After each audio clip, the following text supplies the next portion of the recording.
Mes chers frères et sœurs en Christ, que Dieu vous bénisse abondamment et puissamment au nom de notre Seigneur et Sauveur Christ Jésus, le grand Seigneur qui est mort sur la croix il y a plus de 2000 ans à Golgotha sur le mont du Calvaire après avoir souffert une mort douloureuse, atroce. C'était pour notre salut, c'était pour nous sauver de la grande colère à venir, pour nous préserver de l'étang de feu, du lac de feu et de soufre qui ne s'éteindra point. Mes frères et sœurs, c'est par ce grand Seigneur et Sauveur, très excellent, magnificent, glorieux, tout-puissant, que je vous souhaite la bienvenue en ce grand jour de l'an de grâce 2019. Nous sommes plus précisément le samedi 11 mai de l'an de grâce 2019, à ce grand jour, pour commencer ce grand thème que nous avons annoncé, l'étude de Actes, mes frères et sœurs. Quel bonheur de commencer l'étude de Actes. Après de longs mois que nous avons passés, environ 10 mois que nous avons passés sur le livre de Genèse, le livre de tous les commencements. C'est l'occasion aujourd'hui de commencer par le livre du commencement de l'Église. Parce que pour ceux qui ne le savent pas, le premier livre de l'Ancien Testament, de l'Ancienne Alliance, c'est Genèse. Et le tout premier livre de la Nouvelle Alliance, c'est le livre de Actes. Ce n'est pas Matthieu. Matthieu n'est pas le premier livre de la Nouvelle Alliance. Les 4 évangiles sont plutôt le pont. Le pont entre l'Ancienne Alliance avec Moïse et la Nouvelle Alliance en Christ. Et ce pont, c'est Jésus-Christ qui nous a fait traverser cette alliance, non seulement à nous, mais à son époque aux Juifs. Il était le pont, il était la porte pour aller au ciel. Il est toujours cette porte pour nous, non-juifs de naissance, qui sont parvenus dans cette fin de... La porte est disponible pour aller au ciel. Mes frères et sœurs, c'est par lui que je vous souhaite la bienvenue. Nous allons commencer ce grand thème. C'est une très, très grande joie, mes frères et sœurs. Enfin, nous pouvons commencer notre étude du livre d'Actes. Mais avant cela, comme vous le savez, quoi que ce soit que nous faisons en pensée, en parole ou en acte, nous faisons tout au nom de notre Seigneur et Sauveur Christ Jésus, en rendant par lui les actions de grâce à Dieu, son Père qui est pareillement notre Père. Donc mes frères, je vous prie de vous joindre à nous pour lever ces moments à Dieu. Mes sœurs, s'il vous plaît, ne prenez pas le risque, ne courez pas le risque de prier Dieu la tête non voilée, parce que sur la base de 1 Corinthiens chapitre 11, verset 5, la femme qui prie Dieu, la tête non voilée, déshonore au final Dieu, déshonore au final Dieu. De même, mes frères, ou tout homme qui suit cette émission actuellement, comme nous la commençons avec une prière, je vous en supplie, l'homme qui prie Dieu ayant une casquette sur la tête, un chapeau, une chéchia, peu importe, un béret, déshonore Dieu au final, sur la base de 1 Corinthiens chapitre 11, verset 4. Donc ces deux versets du chapitre 11 de 1 Corinthiens, le verset 4 et le verset 5, établissent le commandement de Dieu pour la femme qui doit se voiler la tête, se couvrir la tête avant de prier, et pour l'homme qui doit se décoiffer, n'avoir rien sur la tête quand il prie. Donc, prosternons-nous si vous le pouvez là où vous êtes, et rendons grâce à Dieu pour cette émission, et on va la commencer. Éternel Dieu, quel bonheur de venir encore proclamer la grandeur infinie, incommensurable de ta parole merveilleuse, ta parole sans pareil, inégalable. Nous te remercions, Seigneur Dieu, de ce que tu nous as conservé, le souffle de vie et la santé pour venir faire ce travail.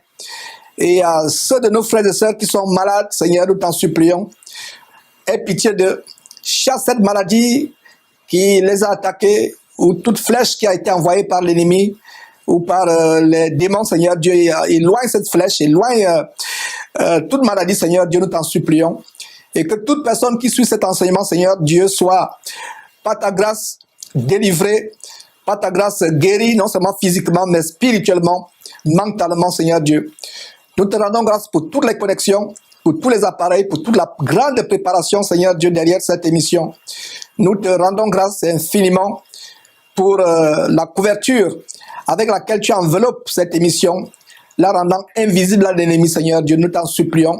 Ne permets pas l'ennemi de perturber quoi que ce soit, même la moindre connexion, le moindre aspect de cette émission, Seigneur Dieu, ne permet pas, nous t'en supplions. Rends cette émission invisible, ainsi que ce studio, nous t'en supplions, ainsi que les endroits où tes enfants te reçoivent de par le monde actuellement. reçoivent cette parole qui vient de toi. Merci de ce que, Seigneur Dieu, tu vas ouvrir ma bouche comme tu l'as toujours fait, afin que je puisse dire non pas ce que mon intelligence voudrait dire, afin que je puisse dire non pas ce que les gens voudraient entendre, mais que je dise ce que toi-même tu as voulu en cet instant présent. Tu as voulu que je dise, afin que les gens reçoivent instruction, délivrance, enseignement, connaissance, réprimande, correction. Parce que tu as dit que toute écriture est inspirée de toi pour instruire, pour corriger, pour enseigner, pour instruire dans la justice, afin que tout homme ou toute femme soit parfait, complet et prêt pour le retour de notre Seigneur et Sauveur Christ Jésus. C'est par lui, Seigneur Dieu, que je t'ai prié. Amen. Nous commençons donc aujourd'hui, ce samedi 11 mai de l'an de grâce 2019, l'étude verset après verset de ce merveilleux livre de Actes des Apôtres.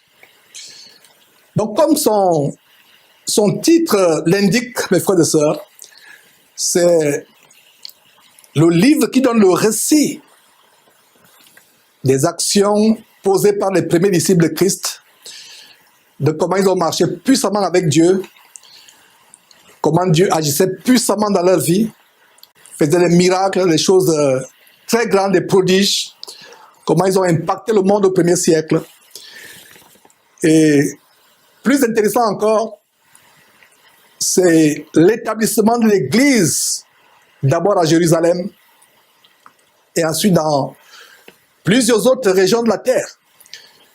De même que Genèse était le livre du commencement de la vie sur terre, le livre d'Actes est le livre du commencement de l'Église de Christ sur terre. Allons donc dans Actes chapitre 1, mes frères. Tournons nos Bibles dans Actes chapitre 1. Notez, mes frères, ayons la mentalité bérienne qui consiste sur la base de Actes chapitre 17, verset 21, examinant la parole de Dieu pour voir si ce qu'on vous enseigne est exact.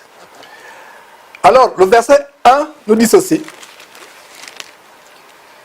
Théophile, j'ai parlé dans mon premier livre, et en passant noter pour vous qui prenez les notes, je vous encourage à prendre les notes. Théophile signifie bien-aimé de Dieu. Donc chaque fois que vous lisez Théophile, ça vient de Théos, Philos, Théos, Philos, Philos qui signifie l'amour, Théos, Dieu. Donc Théophile signifie bien-aimé de Dieu. J'ai lu le verset 1. Théophile, j'ai parlé dans mon premier livre de tout ce que Jésus a commencé à faire et d'enseigner dès le commencement. J'ai parlé. Qui a parlé? Quelle est la réponse à cette question? Qui a parlé? La personne qui écrit en disant « j'ai parlé ». Le verset 1, qu'on vient de lire, nous donne l'indication de l'auteur de ce livre. Il s'agit de Luc. Luc qui avait comme profession médecin. Luc était un médecin. Luc était l'auteur de l'un des 4 évangiles du Nouveau Testament, l'évangile de Luc. Luc fut un fidèle compagnon de Paul, un compagnon d'œuvre, de service, de combat de l'apôtre Paul, faisant chemin ensemble avec lui, comme Colossiens chapitre 4, verset 14 nous le montre. Donc il y a quelques versets, 3 versets, qui nous montrent comment Luc, médecin, était le compagnon de route, le compagnon de mission, le compagnon d'œuvre, de combat de Paul.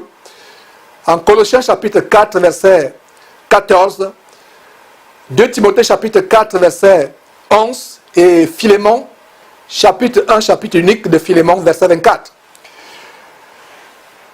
Luc était très attaché à Paul, très fidèle à Paul, alors que beaucoup de disciples avaient abandonné Paul et étaient retournés à ce qu'ils avaient vomi. Ils étaient retournés à ce qu'ils avaient vomi, à l'amour du monde, à l'amour des choses terrestres. Ils étaient retournés au monde, aux choses mondaines. Luc resta fidèle. Ce n'est non pas par hasard que c'est à lui, Luc, que Dieu donne de grandes révélations sur comment l'Église s'est établie. Mes frères et sœurs, il y a d'ailleurs un détail qu'on peut lire en 1 Timothée chapitre 4, verset 10 à 11. Notez cela, restons dans Actes, notez pour qu'on gagne du temps. il y a un grand détail qu'on peut noter sur la qualité de service, le caractère de fidélité, de dévouement de Luc vis-à-vis de Paul. Et qu'est-ce qu'on peut lire donc dans 1 Timothée chapitre 4, j'espère que vous avez noté cela. Le verset 10 dit ceci. Car Démas m'a abandonné par amour pour le siècle présent. Démas m'a abandonné par amour pour le siècle présent. Et il est parti pour Thessalonique. Crescens est allé en Galatie. Tite en Dalmatie. Suivez maintenant le verset 11. Luc seul, regardez, Luc seul, est avec moi. Prends Marc et amène-le avec toi, car il m'est utile au ministère. Donc, voyez comment beaucoup de personnes ont abandonné l'apôtre Paul. Il était arrivé à un moment de sa vie où tous ceux qui sont en Asie l'avaient abandonné. Et dans ce verset de 1 Timothée chapitre 4, plus précisément verset 11, on montre comment Luc seul était resté avec l'apôtre Paul. Voilà, mes frères et sœurs, Luc, l'auteur de ce livre. Ce n'est donc pas surprenant que c'est à un tel disciple dévoué que Dieu a donné la mission d'écrire un grand livre comme le livre des Actes, le premier livre de la Nouvelle Alliance, qui établit le fondement à suivre de l'Église primitive, le modèle de l'Église, qui doit être le même jusqu'à la fin des temps, qui ne doit pas changer. Et outre la fidélité à Dieu et à Jésus-Christ, outre la fidélité à Dieu et à Jésus-Christ, Paul et Luc avaient quelque chose en commun. Qu'est-ce qu'ils avaient en commun? Ils n'avaient pas vu quelque chose, ils n'avaient pas vu le ministère de Jésus physiquement avec leurs yeux. Ils n'avaient pas vu Jésus en la chair. Voilà ce qu'ils avaient en commun. Notez cela, mes frères et sœurs. Outre le fait qu'ils étaient tous fidèles à Dieu, fidèles à Jésus-Christ, ils avaient quelque chose en commun. Ils n'avaient pas été les témoins oculaires du ministère de Jésus-Christ sur terre. Ils n'avaient pas vu Jésus-Christ en la chair. Ils ne connaissaient pas Jésus-Christ physiquement. Ils ne le connaissaient pas selon la chair, ils ne l'avaient pas vu physiquement.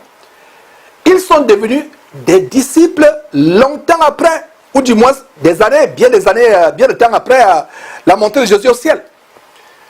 D'ailleurs, Luc précise cela dans l'introduction de son tout premier livre. Regardez au verset 1 qu'on a lu, il parle de son premier livre. Alors, dans ce premier livre qui est Luc chapitre, je ne sais pas si on peut tourner, mes frères et sœurs, à ce livre. Luc chapitre 1. On vous donne le temps d'aller à ce livre pour lire. On va revenir à Luc chapitre 1. Qu'est-ce qu'on voit? Verset 1 à 3. Plusieurs ayant entrepris de composer un récit des événements qui se sont accomplis parmi nous. Verset 2. En suivant ce que nous ont transmis, ceux qui ont été les témoins oculaires. Ceux qui ont été les témoins oculaires. Donc Luc dit ici que lui n'a pas été au témoin oculaire. Donc il se base sur les récits des événements qui sont accomplis parmi les chrétiens. Suivant ce que nous ont transmis, ceux qui ont été les témoins oculaires dès le commencement et sont devenus des ministres de la parole. Verset 3. Il m'a aussi semblé bon, après avoir fait des recherches exactes sur toutes ces choses, depuis leur origine, de te les exposer par écrit d'une manière suivie. Excellent Théophile.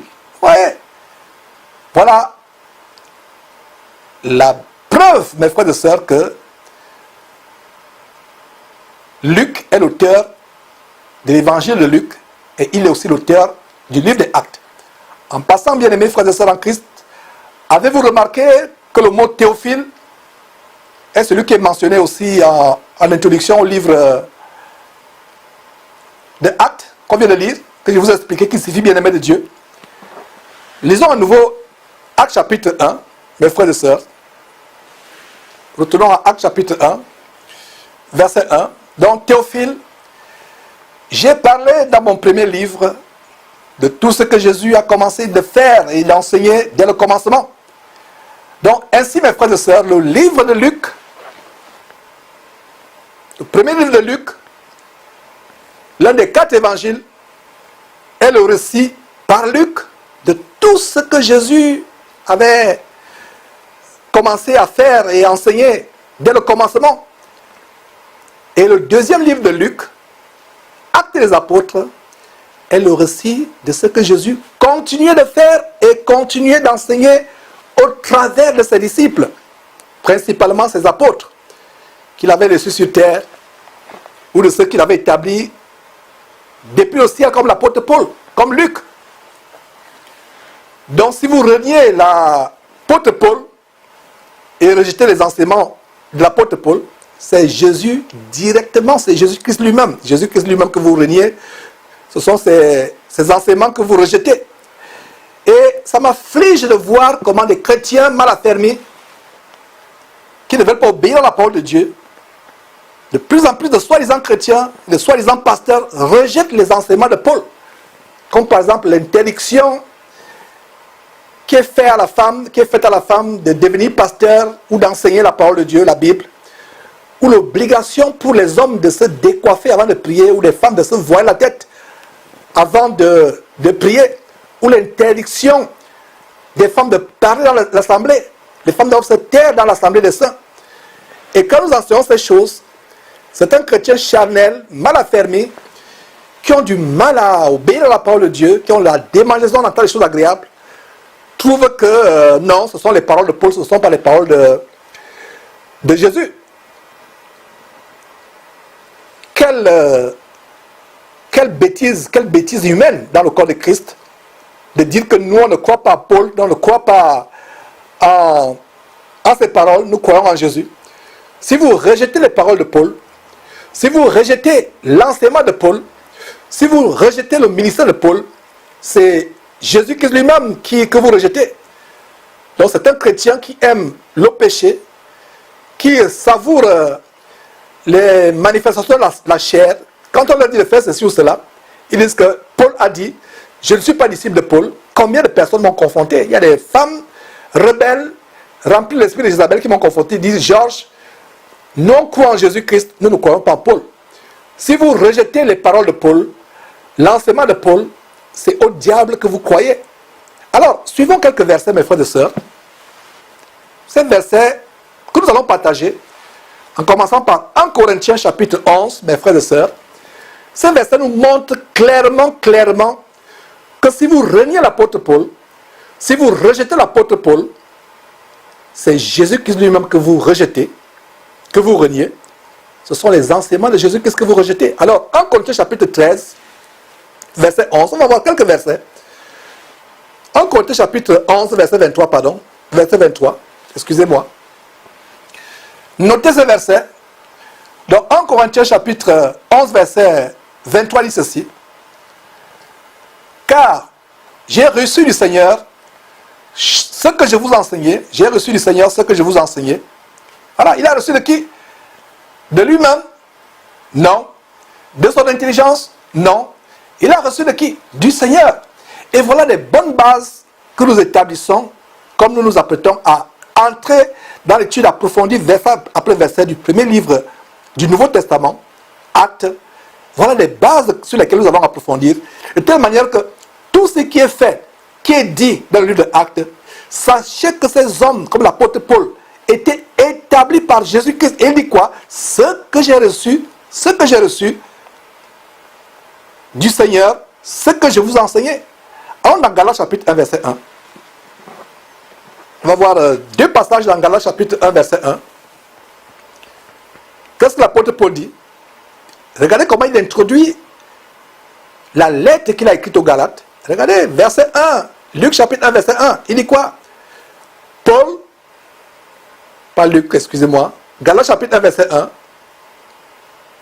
Qu'est-ce que Paul dit? Vous avez sur votre écran, Galates chapitre 1, verset 1. Il dit quoi? Paul apôtre la part des hommes. C'est ce que vous lisez? Paul, apôtre selon le diplôme décerné dans le grand séminaire évangélico-franc-maçonnique d'Oklahoma, de Robert Horrell, le père de l'évangile diabolique de la prospérité. C'est ça? Paul selon l'évangile reçu du séminaire Notre-Dame de Lyon. C'est ça? Paul selon l'ordination des hommes, c'est ça? Non. Galates chapitre 1, verset 1, dit Paul, apôtre, non de la part des hommes, ni par un homme, mais par Jésus-Christ un, et Dieu le Père. Qui l'a ressuscité des morts, qui a ressuscité qui des morts, qui a ressuscité Jésus-Christ des morts en passant. Voilà, bon verset qui montre encore que Jésus n'est pas en même temps son propre Père, son propre Fils, il n'est pas en même temps Dieu le Père et Dieu le Fils. Jésus est à part, Dieu est à part. Parce que nous voyons comment Paul dit, apôtre non pas de la part des hommes, ni par un homme, mais par Jésus-Christ, un, et Dieu le Père, deux, qui l'a ressuscité des morts, ressuscité qui est mort, a ressuscité Jésus-Christ. Toujours dans Galates chapitre 1, plusieurs versets plus loin, versets 11 à 12, qu'est-ce que nous lisons? Nous voyons ceci. Je vous déclare, frères, que l'évangile qui a été annoncé par moi n'est pas de l'homme. N'est pas de l'homme. Verset 12. Car je ne l'ai ni reçu, ni appris d'un homme, mais par une révélation de Jésus-Christ. Par une révélation de Jésus-Christ. Mes frères et sœurs.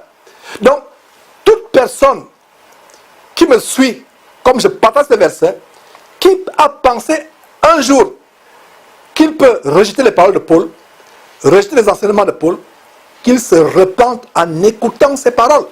En écoutant ces paroles. Éphésiens chapitre 3, verset 3, nous continuons à montrer les versets qui établissent le fait que l'apôtre Paul ne parlait pas de lui-même. Il n'a pas établi lui-même son ministère. De lui-même. Il ne s'est pas levé un jour pour dire que ok, je vais un peu imiter Pierre, je vais imiter... je vais voir enseigner un peu. Moi aussi, je vais aussi enseigner. Parce que pourquoi les gens les suivent? Pourquoi les gens ne me suivent pas moi? Il faut aussi que les gens me suivent. Donc moi aussi, je vais commencer à enseigner. Non. Ce n'est pas comme ça. Ce n'était pas sa motivation. Il a été établi par Jésus-Christ. Il a été appelé, mes frères et sœurs.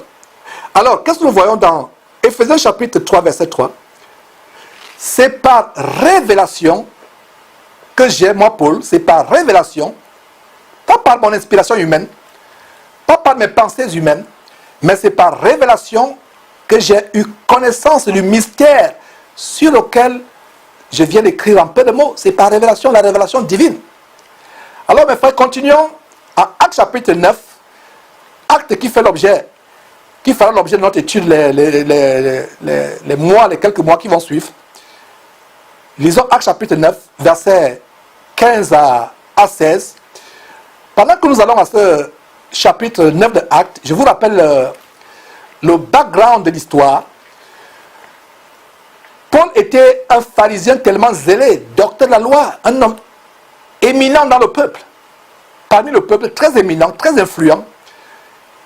Il pensait faire du bien en persécutant les disciples de Jésus-Christ. Les chrétiens, à cette époque-là, avaient une peur de Paul. Ils s'enfermaient dans les maisons.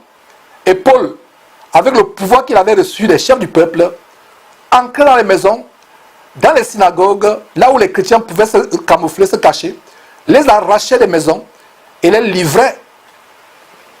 Les livrait aux chefs du peuple qui devaient les punir, les persécuter parce qu'ils avaient suivi Jésus-Christ.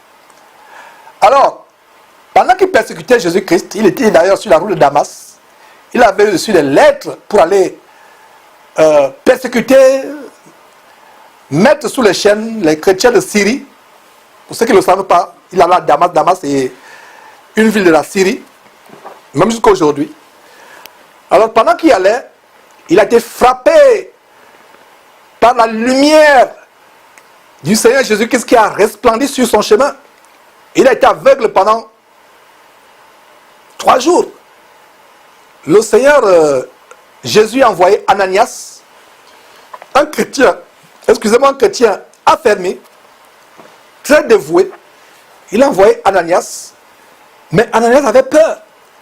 Ananias dit, mais Seigneur, comment vais-je aller vers cet homme qui persécute tes sœurs? Il a même cautionné la mort d'Étienne. Il a le sang d'Étienne sur ses mains. Comment vais-je aller vers cet homme? Donc, lisons ce qui se passe dans Actes chapitre 9. Quelle est la réponse du Seigneur Jésus-Christ à Ananias?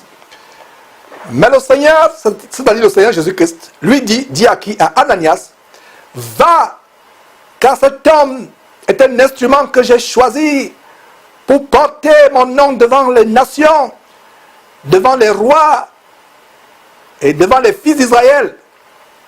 Verset 16, et je lui montrerai, moi Jésus-Christ, je lui montrerai tout ce qu'il doit souffrir pour mon nom à moi Jésus-Christ. Donc, ces femmes remplies de l'esprit de Jézabel, qui inondent Internet, YouTube avec des vidéos abominables, qui enseignent, qui me confrontent en disant, Georges, nous ne sommes pas disciples de Paul, nous sommes disciples de Jésus-Christ. Je viens de démontrer publiquement un grand mensonge, à savoir que toute personne qui rejette Paul a rejeté directement Jésus-Christ. Regardez, Jésus dit à Ananias, Ananias, vous avez du dédain pour Paul, vous méprisez Paul, vous pensez que c'est un barbare qui décime les chrétiens, qui massacre les chrétiens. C'est pas faux, mais aujourd'hui c'est un nouvel homme, c'est une nouvelle créature, je vais le changer, il va s'associer à vous, n'ayez plus peur de lui, ne le méprisez plus, ne le craignez plus. Voilà ce que je vais faire de lui. C'est un instrument que je me suis choisi, que j'ai choisi, moi, Jésus-Christ. Mes frères et sœurs, puissent ces versets bibliques délivrer ceux qui rejettent les enseignements de Paul. Le diable n'aime pas Paul. Le diable vous trompe en disant que voilà, suivez Jésus, mais ne suivez pas Paul. Mais qu'est-ce que le diable est en train de faire? Le diable est en train de vous dire que si vous suivez Jésus et que vous rejetez Paul, c'est que vous ne suivez pas Jésus. Est-ce que vous avez compris? Donc si toi, chère dame, cher monsieur, tu me suis, qui a eu cette pensée de rejeter les enseignements de Paul pour suivre Jésus-Christ, repens-toi au nom de Jésus-Christ et comprends que si tu rejettes Paul, tu n'as pas Jésus-Christ. Paul a dit aux femmes de se taire dans les assemblées. Paul a dit que la femme ne peut pas enseigner la Bible. Paul dit que les femmes doivent s'habiller de manière modeste. On le déteste, on dit non, Paul, tu n'es pas mon Seigneur, tu n'es pas mort pour moi. Il y a des vidéos sur Internet qui sont à ce sujet. Georges, toi avec ton Paul là, laisse-nous tranquille, Paul n'est pas mort pour nous. Il y a des gens qui l'ont dit, mes frères et sœurs. Avec amour, j'ai dit à ces gens de se repentir, parce que les versets que nous venons de lire montrent que l'apôtre Paul a été établi par le Seigneur Jésus-Christ lui-même. Regardez comment Jésus étant sur terre avait un grand ministère. Il a mené les gens à la repentance, il a mené les gens au salut, il a mené les gens vers son Père. Il avait le ministère de réconcilier les pécheurs de la terre avec Dieu son Père. Ce ministère continue à travers les disciples de Jésus. Qu'est-ce que vous et moi nous sommes? Et au temps de Paul, ce ministère continuait. Ce ministère continuait. Donc mes frères, voilà ces versets qu'on a vus qui montrent comment l'apôtre Paul a été établi par Jésus-Christ lui-même. Cet apôtre que beaucoup de chrétiens n'aiment pas aujourd'hui. Et d'ailleurs, au temps de l'apôtre Paul, beaucoup ne l'aimaient pas, beaucoup l'avaient abandonné. Et en passant, j'ai donné 1 Timothée chapitre 4 à 10 pour montrer comment Démas avait abandonné Paul. C'est plutôt 2 Timothée chapitre 4, 2 pas 1 Timothée, mais 2 Timothée chapitre 4 verset 10 à 11 pour montrer comment Luc seul était resté avec Paul. Démas l'avait abandonné, beaucoup de gens l'avaient abandonné. Et cela nous montre comment, même aujourd'hui, ça ne date pas d'aujourd'hui, ces gens qui rejettent Paul, au temps de Paul, beaucoup de gens l'avaient rejeté. Quand vous vous élevez pour prêcher l'évangile de la repentance, l'évangile de renoncer au péché, de la haine du péché, le diable n'aime pas cet évangile. Certains chrétiens, entre guillemets, n'aiment pas cet évangile. Donc, revenons à ce que je disais. L'évangile de Luc est le récit de ce que Jésus qui avait commencé à faire et à enseigner dans son corps physique quand il était sur terre. Le livre Actes des Apôtres, toujours écrit par Luc, est le récit de ce que Jésus-Christ continuait de faire et d'enseigner. De faire et d'enseigner depuis le ciel au travers de son corps spirituel qui est l'Église, dont il est la tête. Notez les deux aspects de la pratique de Jésus-Christ. Notez très bien les deux aspects de la pratique de Jésus-Christ. Faire et enseigner. Regardez, il faisait et ensuite il enseignait. Jésus n'a pas commencé d'abord à enseigner et ensuite de faire. Bien au contraire, il a d'abord fait, se donnant comme un exemple, un modèle à suivre, et ensuite il a enseigné. Nous devons pratiquer, mes frères et sœurs, nous devons pratiquer ce que nous prêchons. Comme les gens disent, fais ce que je prêche, mais ne fais pas ce que je fais. Jésus était un modèle en parole et en action. Il était un modèle en prédication et en comportement, en manière d'agir et de réagir. Donc nous devons pratiquer ces deux aspects, faire et enseigner, pratiquer ce que nous prêchons. Jésus prêchait ce qu'il pratiquait, mes frères et sœurs. Jésus a commencé à prêcher à combien? Environ, âgé de combien d'années environ? On a vu cela, âgé d'environ 30 ans. Il n'avait pas prêché publiquement avant cet âge.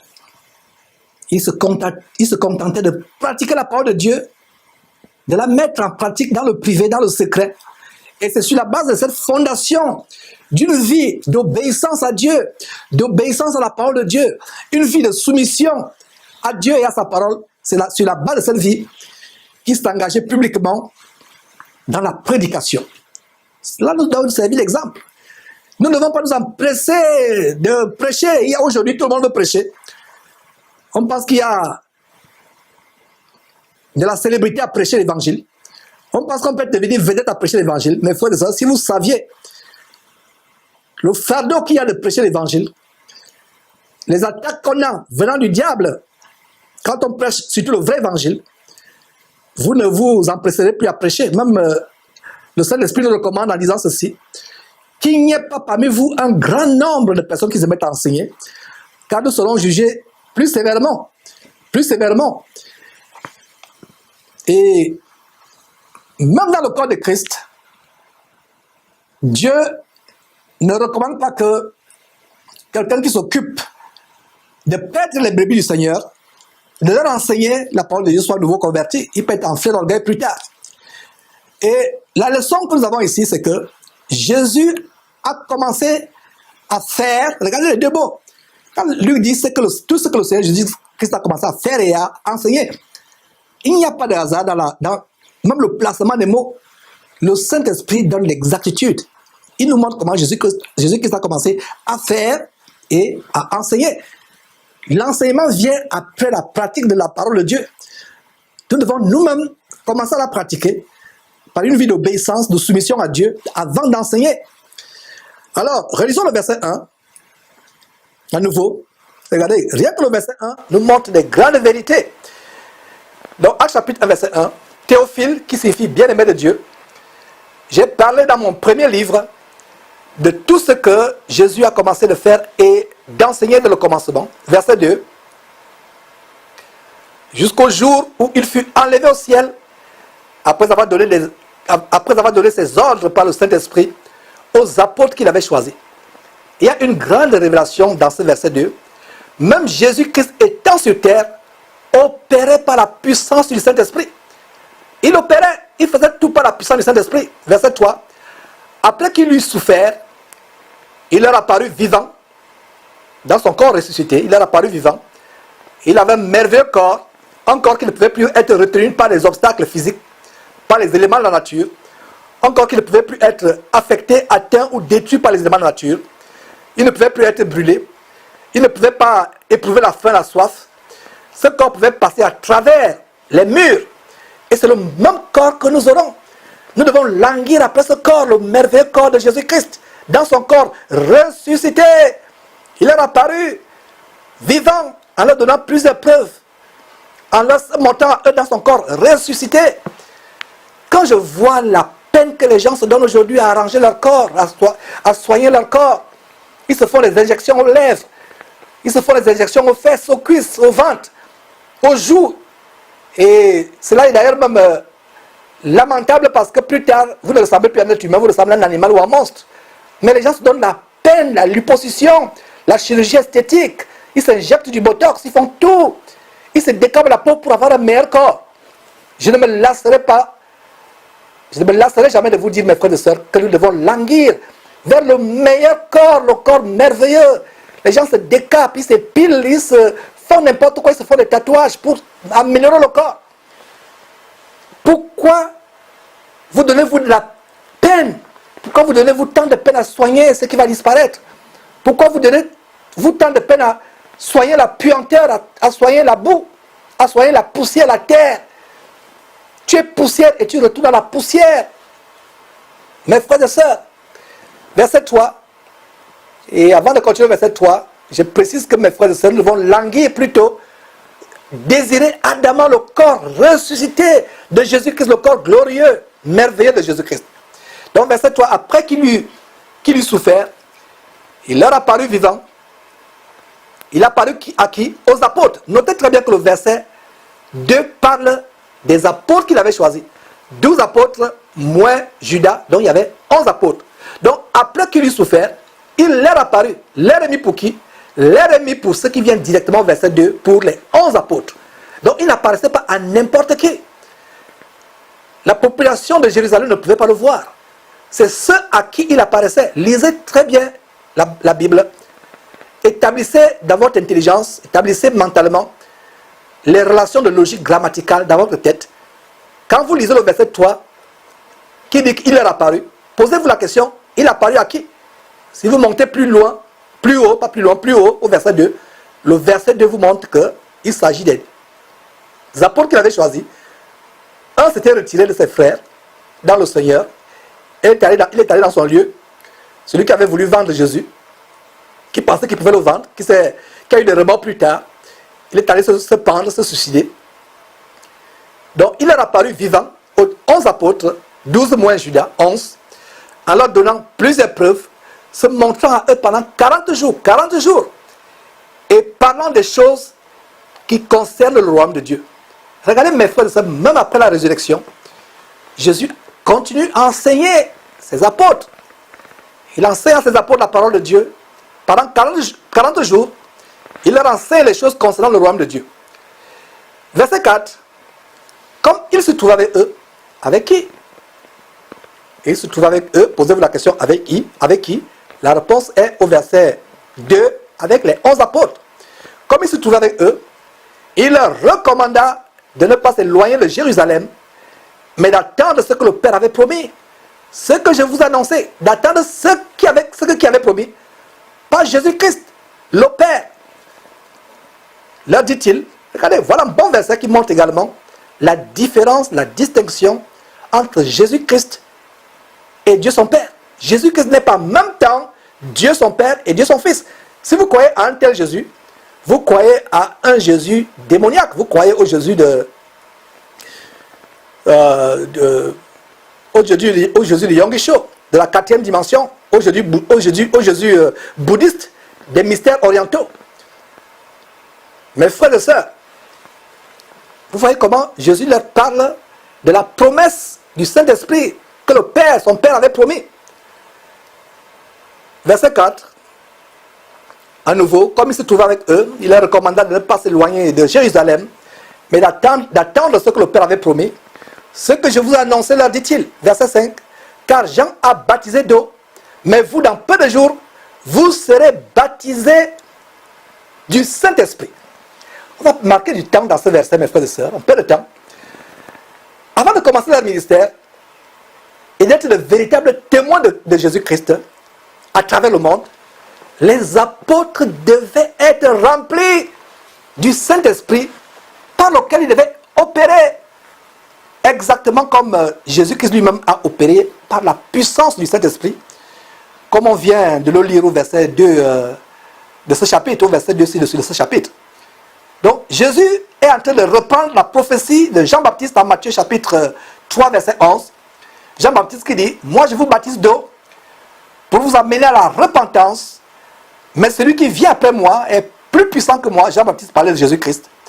Je ne suis pas digne de porter ses souliers.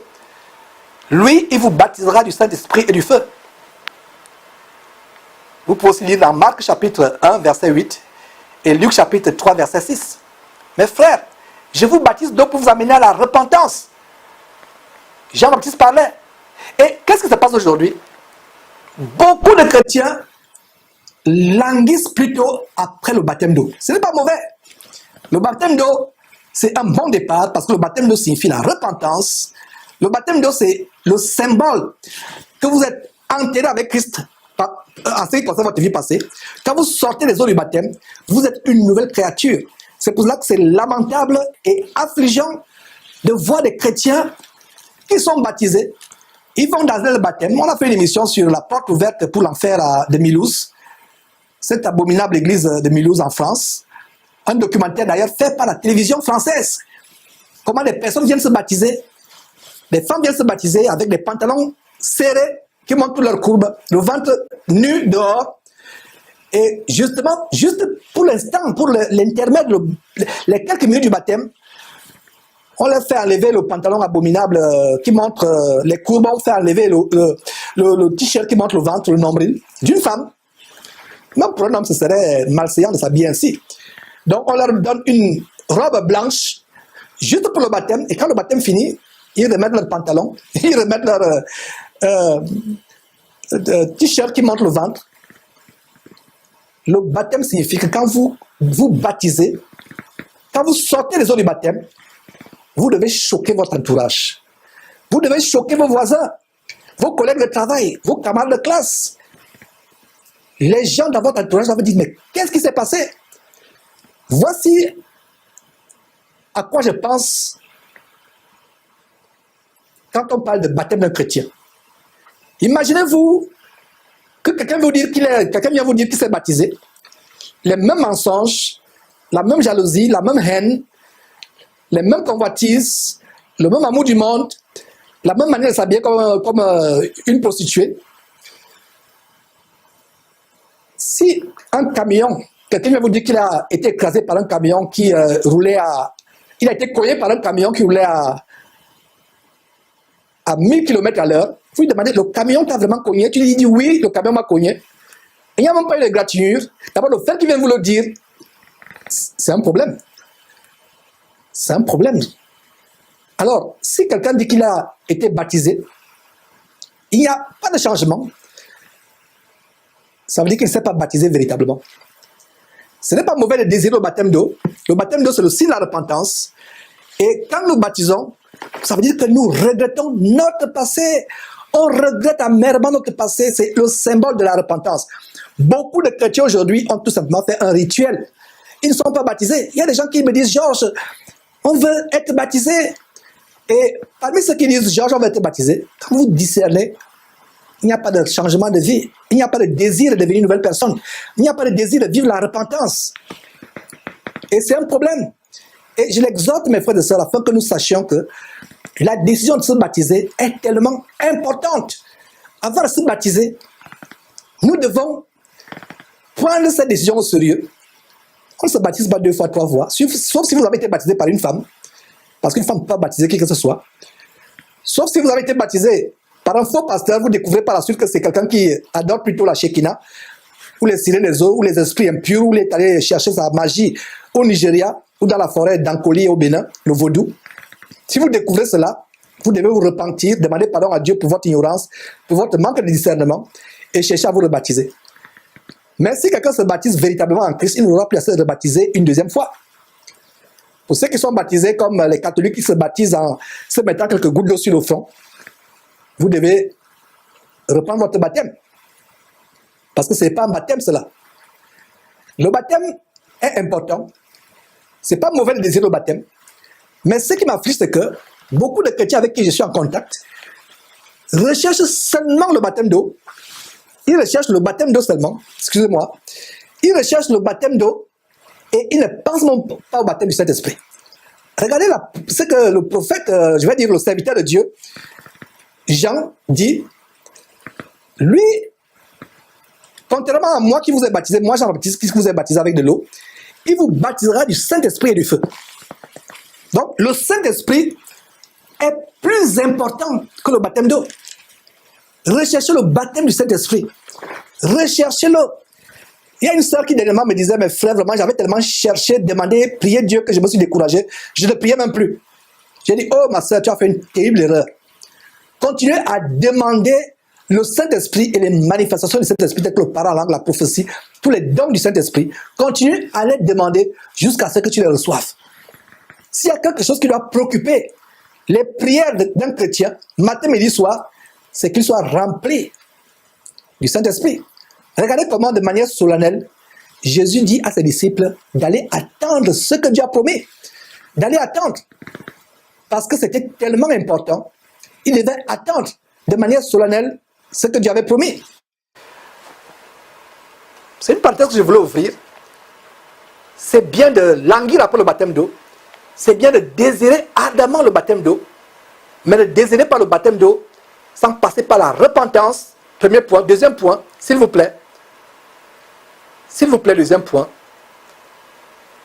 Désirez ardemment le Saint-Esprit. Le baptême d'eau n'est que le symbole de votre vie de repentance. Alors que le baptême dans le Saint-Esprit, c'est la puissance par laquelle vous allez faire votre ministère si vous êtes un homme. Ou vous allez agir dans votre foyer, dans votre vie de tous les jours si vous êtes une femme.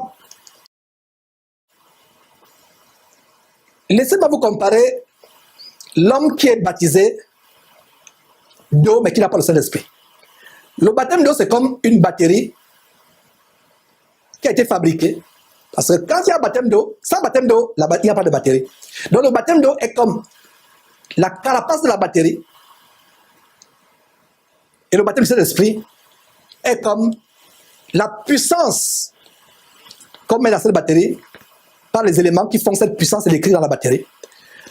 Donc, beaucoup de chrétiens baptisés sans le Saint-Esprit, baptisés d'eau tout simplement, mais qui n'ont pas le Saint-Esprit, sont comme une batterie vide, qui n'a rien, qui n'a pas de puissance énergétique, de puissance électrique à l'intérieur. À quoi vous sert d'avoir une batterie si vous n'avez pas de puissance? Vous êtes baptisé d'eau, c'est bien, la batterie est là, mais la batterie n'est pas chargée. La batterie n'a pas les éléments de l'énergie. La batterie n'a pas le potentiel électrique à l'intérieur. Est-ce une batterie qui peut fonctionner? Pouvez-vous aller loin avec cette batterie? Peut-elle même faire démarrer la voiture? Voilà comment beaucoup de chrétiens n'arrivent pas à démarrer dans leur vie chrétienne. Parce que bien qu'étant baptisés d'eau, ayant une batterie, mais cette batterie n'a rien à l'intérieur. Alors, après le baptême d'eau, mes frères et sœurs, rendez grâce d'abord à Dieu de ce qui vous a permis d'être baptisé d'eau, d'avoir cette batterie. Mais une batterie sans énergie, sans électricité à l'intérieur, ne sert à rien. Il n'y a pas de lumière dans votre vie. Il n'y a pas de mouvement d'action, d'engagement dans votre vie. Votre marche en Christ ne bouge même pas. Vous faites le surplace pendant des années. Bien qu'il y ait cette batterie, qui est le baptême, mais c'est une carapace que vous avez tout simplement. Recherchez ce qui est plus grand. Recherchez la puissance du Saint-Esprit, la puissance en haut.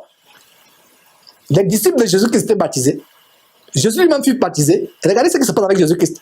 Quand il est baptisé par Jean dans le Jourdain, qu'est-ce qui se passe? Automatiquement, le Saint-Esprit descend sur lui.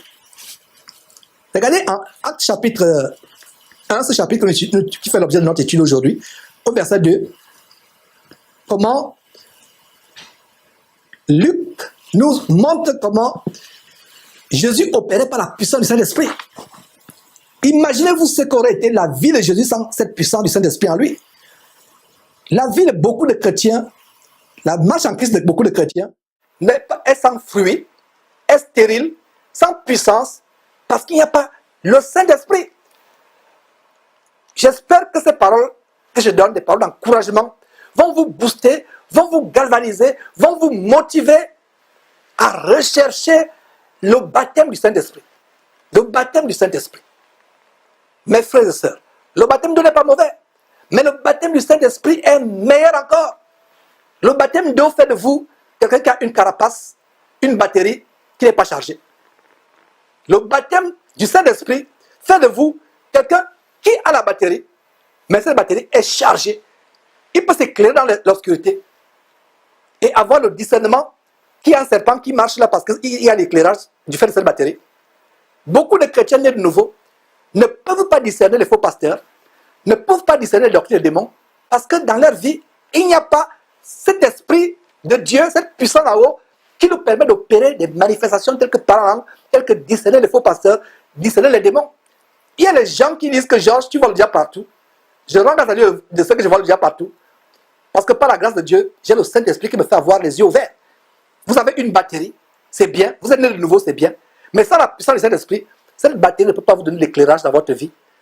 Cette batterie ne peut pas vous donner la puissance pour courir, pour aller vite, pour faire des choses, pour vous protéger contre l'ennemi, pour combattre contre l'ennemi. Il faut cette puissance. J'espère que cette parole va vous galvaniser, va vous encourager à rechercher ardemment la puissance du Saint-Esprit. Alors, mes frères et sœurs, verset 5, car Jean a baptisé d'eau, mais vous, dans peu de jours, vous serez baptisés du Saint-Esprit. Donc, ces gens devaient d'abord être baptisés du Saint-Esprit avant de commencer leur ministère. Mon frère, tu ne peux pas commencer ton ministère sans être baptisé du Saint-Esprit, sans avoir l'assurance que tu as le Saint-Esprit. Donc, Jésus leur recommande, comme nous voyons ici, de ne pas s'éloigner de Jérusalem, mais d'attendre ce que le Père avait promis. Ils devaient attendre. Est-ce qu'il n'y avait pas un grand besoin spirituel à Jérusalem à l'époque? Il y avait un grand besoin. Est-ce qu'il n'y avait pas des âmes qui mouraient chaque jour? Parce qu'il n'y avait personne pour leur prêcher la repentance par Jésus-Christ. Bien sûr, mais malgré cela, Jésus leur dit d'attendre. Même s'il y avait un besoin spirituel, une soif spirituelle à Jérusalem à ce temps-là, même si les gens mouraient à Jérusalem, Jésus leur dit d'attendre. Il fallait que les apôtres attendent le temps de Dieu, le feu vert de Dieu. Cela me rappelle une conversation, je crois par WhatsApp, que j'ai eue avec une sœur en Christ de l'Afrique de l'Ouest, qui me disait, frère Georges, je sais qu'une femme ne peut pas enseigner, je sais que la femme ne doit pas enseigner, mais je dois évangéliser, je suis obligé d'évangéliser, car il y a des gens dans mon village, dans ma région, dans les villages avoisinants, qui ont soif de l'évangile, mais il n'y a personne, il n'y a aucun homme pour évangéliser, alors je dois évangéliser. Mes frères et sœurs, quand Dieu dit d'attendre, vous ne pouvez pas, les gens du monde dans cet adage, on ne peut pas être plus royaliste que le roi. Dieu se soucie de son église mieux que nous-mêmes. Mieux que nous-mêmes. Il y a un temps pour tout. Beaucoup de chrétiens bien de foi, font des choses par émotion, selon la chair. Et l'église a besoin d'aide, on accourt. Attendons le feu vert de Dieu. Quand les gens ont besoin d'évangélisation, on pense, selon son intelligence, on accourt, sans avoir le feu vert de Dieu. Si les apôtres, mes frères et sœurs, ces apôtres avaient désobéi, ces 11 apôtres avaient désobéi à Jésus, et si, au lieu d'aller attendre patiemment à Jérusalem la puissance du Saint-Esprit, ils s'étaient précipités à aller annoncer par tout l'évangile, oh, mes frères et sœurs, quelle perte! Ça aurait été du vent. Ils n'auraient rien accompli, absolument rien. Absolument rien. Et pire encore, bien pire encore, ils auraient raté l'infinie grandeur de la puissance de Dieu qui devait survenir sur eux le jour de la Pentecôte. Comme on va voir la semaine prochaine, plaise à Dieu, au chapitre 2. Ça aurait été une terrible bêtise s'ils n'avaient pas attendu. Et c'est la même bêtise que commettent beaucoup de chrétiens soi-disant et prédicateurs soi-disant de nos jours. Ils se précipitent à aller évangéliser, à l'enseigner, sans attendre le feu vert de Dieu. Dieu ne les a pas envoyés, mais ils veulent faire parce qu'ils veulent faire comme les autres, copier les autres. Ils se précipitent à l'enseigner, à aller évangéliser. Ils se précipitent à aller servir le Seigneur, sans même être remplis de la puissance du Saint-Esprit. Est-ce que vous comprenez l'enseignement qui se dégage dans ce chapitre 1 du fait que Jésus leur a dit, attendez d'abord. Attendez. Vous allez me dire, mais Georges, quand Jésus les a envoyés en Luc chapitre 10, 2 à 2 pour évangéliser, ils n'avaient pas reçu le Saint-Esprit. Je vais vous dire ceci, en réponse, si vous posez cette question, Jésus était encore là physiquement sur terre. C'est pour ça qu'il a dit, quand je ne serai plus avec vous, quand je serai parti vers mon Père, je vous enverrai le consolateur. Le consolateur remplace ou bien supplémente l'absence de Jésus-Christ présent physiquement sur terre. Voilà la réponse que je donne aux gens qui vont dire, mais Jésus pourtant les avait envoyés. Si vous lisez Luc chapitre 10, il les avait envoyés 2 par 2. Mais Jésus était sur terre. Jésus n'étant plus sur terre, il a dit, n'allez pas, je ne suis plus avec vous, je m'en vais vers mon Père. Ne vous empressez pas. Ne prenez pas le risque d'aller évangéliser sans attendre la promesse.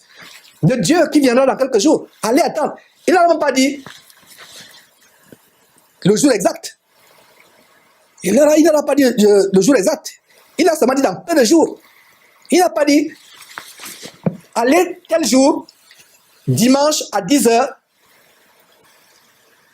Il devait tester leur obéissance. Regardez, si Jésus leur avait dit allez le samedi, tel jour à 17h, réunissez-vous dans une chambre haute chez l'un des frères. Certains chrétiens se seront amusés, blaguer avec leur marche en Christ, et c'est le jour-là qu'ils vont aller être pieux, etc., pour recevoir la puissance du Saint-Esprit. Il ne leur a pas donné le jour. Pourquoi? L'heure exacte. Pourquoi? Parce qu'ils voulaient tester leur obéissance, leur piété, comme ils attendaient. C'est pour cela que si Dieu avait donné le jour exact du retour de Jésus-Christ, beaucoup de chrétiens devaient vivre dans la frivolité, la prostitution, le sexe avant le mariage, le mensonge, le vol, la corruption, la haine, tout cela. Et c'est le jour-là, maintenant, la veille, qu'ils vont dire, chercher quelqu'un pour les baptiser. Heureusement qu'on ne se moque pas de Dieu. Dieu n'agit pas comme cela. Beaucoup de chrétiens aujourd'hui, s'ils savaient le jour exact du retour de Jésus-Christ, feraient leur vie comme bon leur semble. D'ailleurs, vous ne savez pas quand est-ce que la mort va vous frapper. Jésus ici teste l'obéissance de ses apôtres. Il ne leur donne pas le jour exact. Il ne leur donne pas l'heure exacte. Il a dit seulement, allez attendre. Et les apôtres vont, ils attendent. Voilà. Ils attendent. Ça aurait été une grande bêtise s'ils n'avaient pas attendu. Jésus leur a dit, il a dit à ses apôtres, attendez, attendez, attendez. Vous ne quitterez pas Jérusalem avant d'avoir reçu ce que le Père a promis. En passant pas ce que Jésus lui-même a promis, mais ce que son Père a promis. Voilà, en passant, comme je l'ai dit, je ne me fatiguerai pas de vous dire que voilà encore un bon verset qui montre la distinction entre Jésus-Christ et Dieu son Père. Donc Jésus n'est pas en même temps son propre Père et son propre Fils. Verset 6. Alors les apôtres lui demandèrent, Seigneur, est-ce en ce temps-là que tu rétabliras le royaume d'Israël? Est-ce en ce temps-là? Ils posent la question. Ils avaient posé la même question sous une autre forme en Matthieu chapitre 24, verset 36. Quand est-ce qu'il y aura la fin du monde? Ils posent la même question. Même s'ils avaient passé plusieurs années à écouter les enseignements de Jésus-Christ concernant le royaume céleste de Dieu, leurs intelligences étaient focalisées sur les choses de la terre. Ils disent, est-ce en ce temps-là que tu rétabliras le royaume d'Israël? Quel temps? De quel temps? Il s'agit ici. N'oubliez pas que Jésus leur a dit, dans peu de jours, vous recevez le Saint-Esprit. Donc ils se disent, ils demandent à Jésus, est-ce que c'est dans quelques jours alors que, Seigneur Jésus, tu vas rétablir le royaume d'Israël? Est-ce que vous comprenez? Parce que bien des fois, des chrétiens ont lu le verset 6 et n'ont pas compris ce que signifie en ce temps. Quel temps? Je vous ai dit, quand vous lisez la Bible, posez-vous souvent des questions de logique grammaticale. Les apôtres réunis lui demandaient, Seigneur, est-ce en ce temps-là que tu rétabliras le royaume du Seigneur? Enfin, le royaume d'Israël. Pas le royaume du Seigneur, le royaume de Dieu, le royaume d'Israël. Vous posez la question, quel temps? C'est que Jésus leur a dit dans peu de jours. Donc ils pensaient que dans quelques jours, ils devaient non seulement recevoir et la puissance du Saint-Esprit, et ça devait être le rétablissement du royaume d'Israël sur terre. Même s'ils avaient passé plusieurs années à écouter les enseignements de Jésus-Christ concernant le royaume céleste de Dieu, leur intelligence, leur pensée était focalisée sur les choses terrestres. Ils demandent si c'est dans peu de jours, au moment de la réception du Saint-Esprit, que le royaume de Dieu devrait être, le royaume d'Israël devait être aussi établi. N'oubliez pas que, mes frères et sœurs, Israël était sous colonie romaine. Et ils se demandaient, est-ce dans quelques jours, quand nous allons recevoir le Saint-Esprit, que Israël va être libéré de la colonie, de la colonisation romaine? Ils pensaient toujours à un royaume terrestre. Ils avaient oublié tous les enseignements que Jésus leur donnait.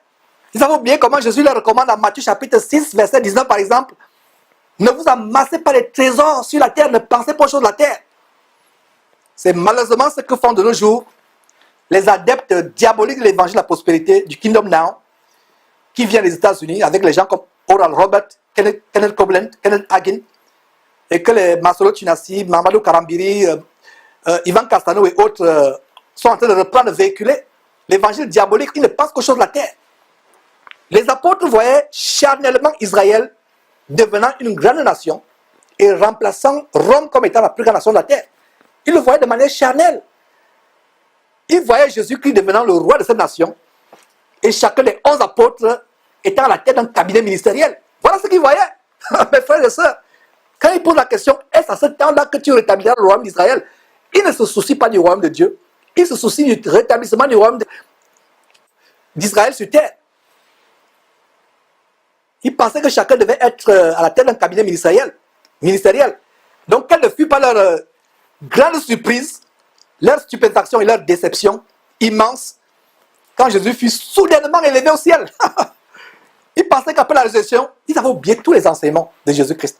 Ils pensaient qu'après la résurrection, c'est un royaume très grand qui devait s'établir.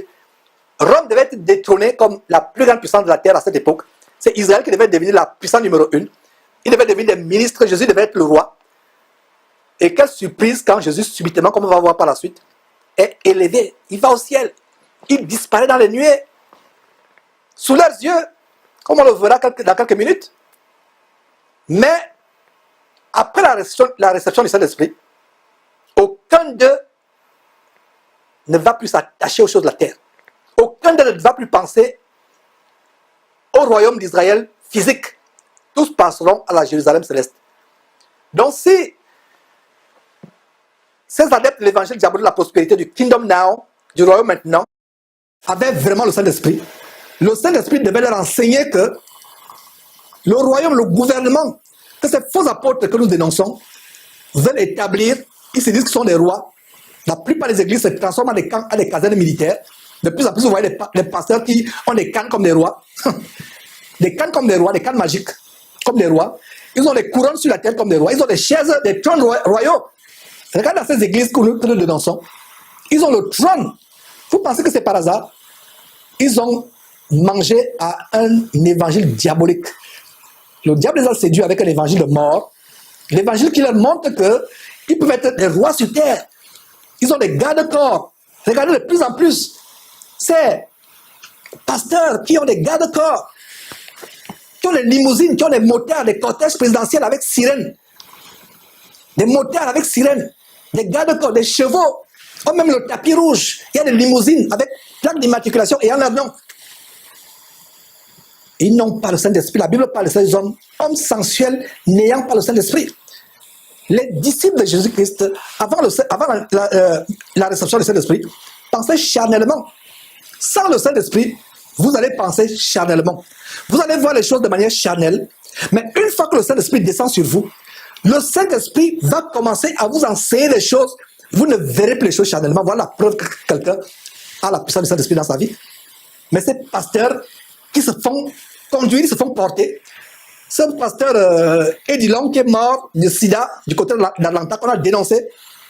Et il est mort de sida après avoir abusé des petits garçons dans le bureau de son abomination à Atlanta qu'il appelle Église. Après ce scandale, vous voyez comment les gens les lèvent sur un fauteuil, un trône royal. 4 personnes soulèvent le fauteuil royal, on le balade dans la salle et on crie « Voici votre roi !» Vous voyez, de plus en plus, ces pasteurs prêchent, il faut d'abord qu'on soulève sa chaise. Ils ont des trônes à part. Ils ont des cortèges présidentiels. C'est un autre évangile, mes frères et sœurs. Est-ce que vous pouviez penser que ce verset 6, que nous sommes en train de lire, a une relation avec l'évangile de régner maintenant, du royaume maintenant, d'être roi sur terre avant Jésus-Christ? L'apôtre Paul dit, sans nous, ils ont commencé à régner. Sans Jésus-Christ, ils ont commencé à régner. Ils ne veulent pas que Jésus revienne. Parce que si Jésus revenait, Jésus devait mettre fin à leur royaume. Jésus devait renverser le petit royaume de roi Télé. Allez demander à ces pasteurs que nous dénonçons s'ils veulent que Jésus revienne en réalité. Ils ne veulent pas. C'est la fin de leur royaume. C'est pour ça que l'apôtre Paul disait, sans nous, ils ont commencé à régner. Est-ce que vous saviez que ce verset 6 est le fondement du royaume maintenant? Voilà une grande révélation, première grande révélation, comme nous engageons le livre, l'étude du livre de Actes, mes frères et sœurs.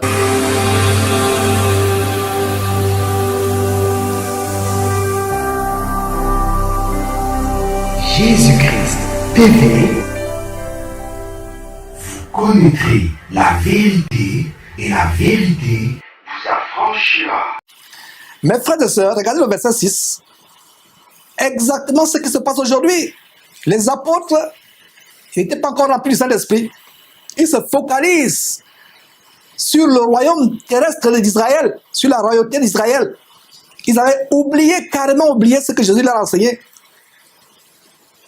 Il n'y a rien de nouveau sous le soleil. Près de 2000 ans après, les chrétiens, soi-disant aujourd'hui, pseudo-chrétiens, se focalisent sur le royaume terrestre. C'est pour cela que ces pasteurs ont les gardes-corps avec des fusils comme les présidents. Ils sont sur tapis rouge, ils se font porter, ils ont des trônes spéciaux sur lesquels personne d'autre ne peut s'asseoir. Quand vous voyez dans leur synagogue de Satan, qu'ils appellent l'église, il y a des places en plastique, en bois ou en fer. Eux, ils ont le trône bien décoré. Il y a d'autres qui mettent des cordons en or ou en fil cramoisi comme à Hollywood. Ils entourent le podium, l'autel avec des cordons en fil cramoisi ou en pourpre pour que les autres... Il faut la séparation. Alors que nous sommes tous frères. Ils veulent être comme des rois. Voilà comment, au verset 6 de Actes chapitre 1, sur votre écran, les apôtres de Jésus ont failli céder à l'évangile diabolique de la prospérité. Vous pensez que c'est par hasard? Verset 6, il demande à Jésus, est-ce dans quelques jours, quand le Saint-Esprit descendra sur nous, que tu vas aussi rétablir le royaume, pas de Dieu, mais le royaume d'Israël. Il se souciait du rétablissement du royaume d'Israël. Israël était sous colonie romaine. Ils avaient marre d'être sous la domination de César et de ses gouverneurs. Pilate et autres, Hérode, n'était qu'un sbire de Rome. Donc ils voulaient se débarrasser de la domination romaine.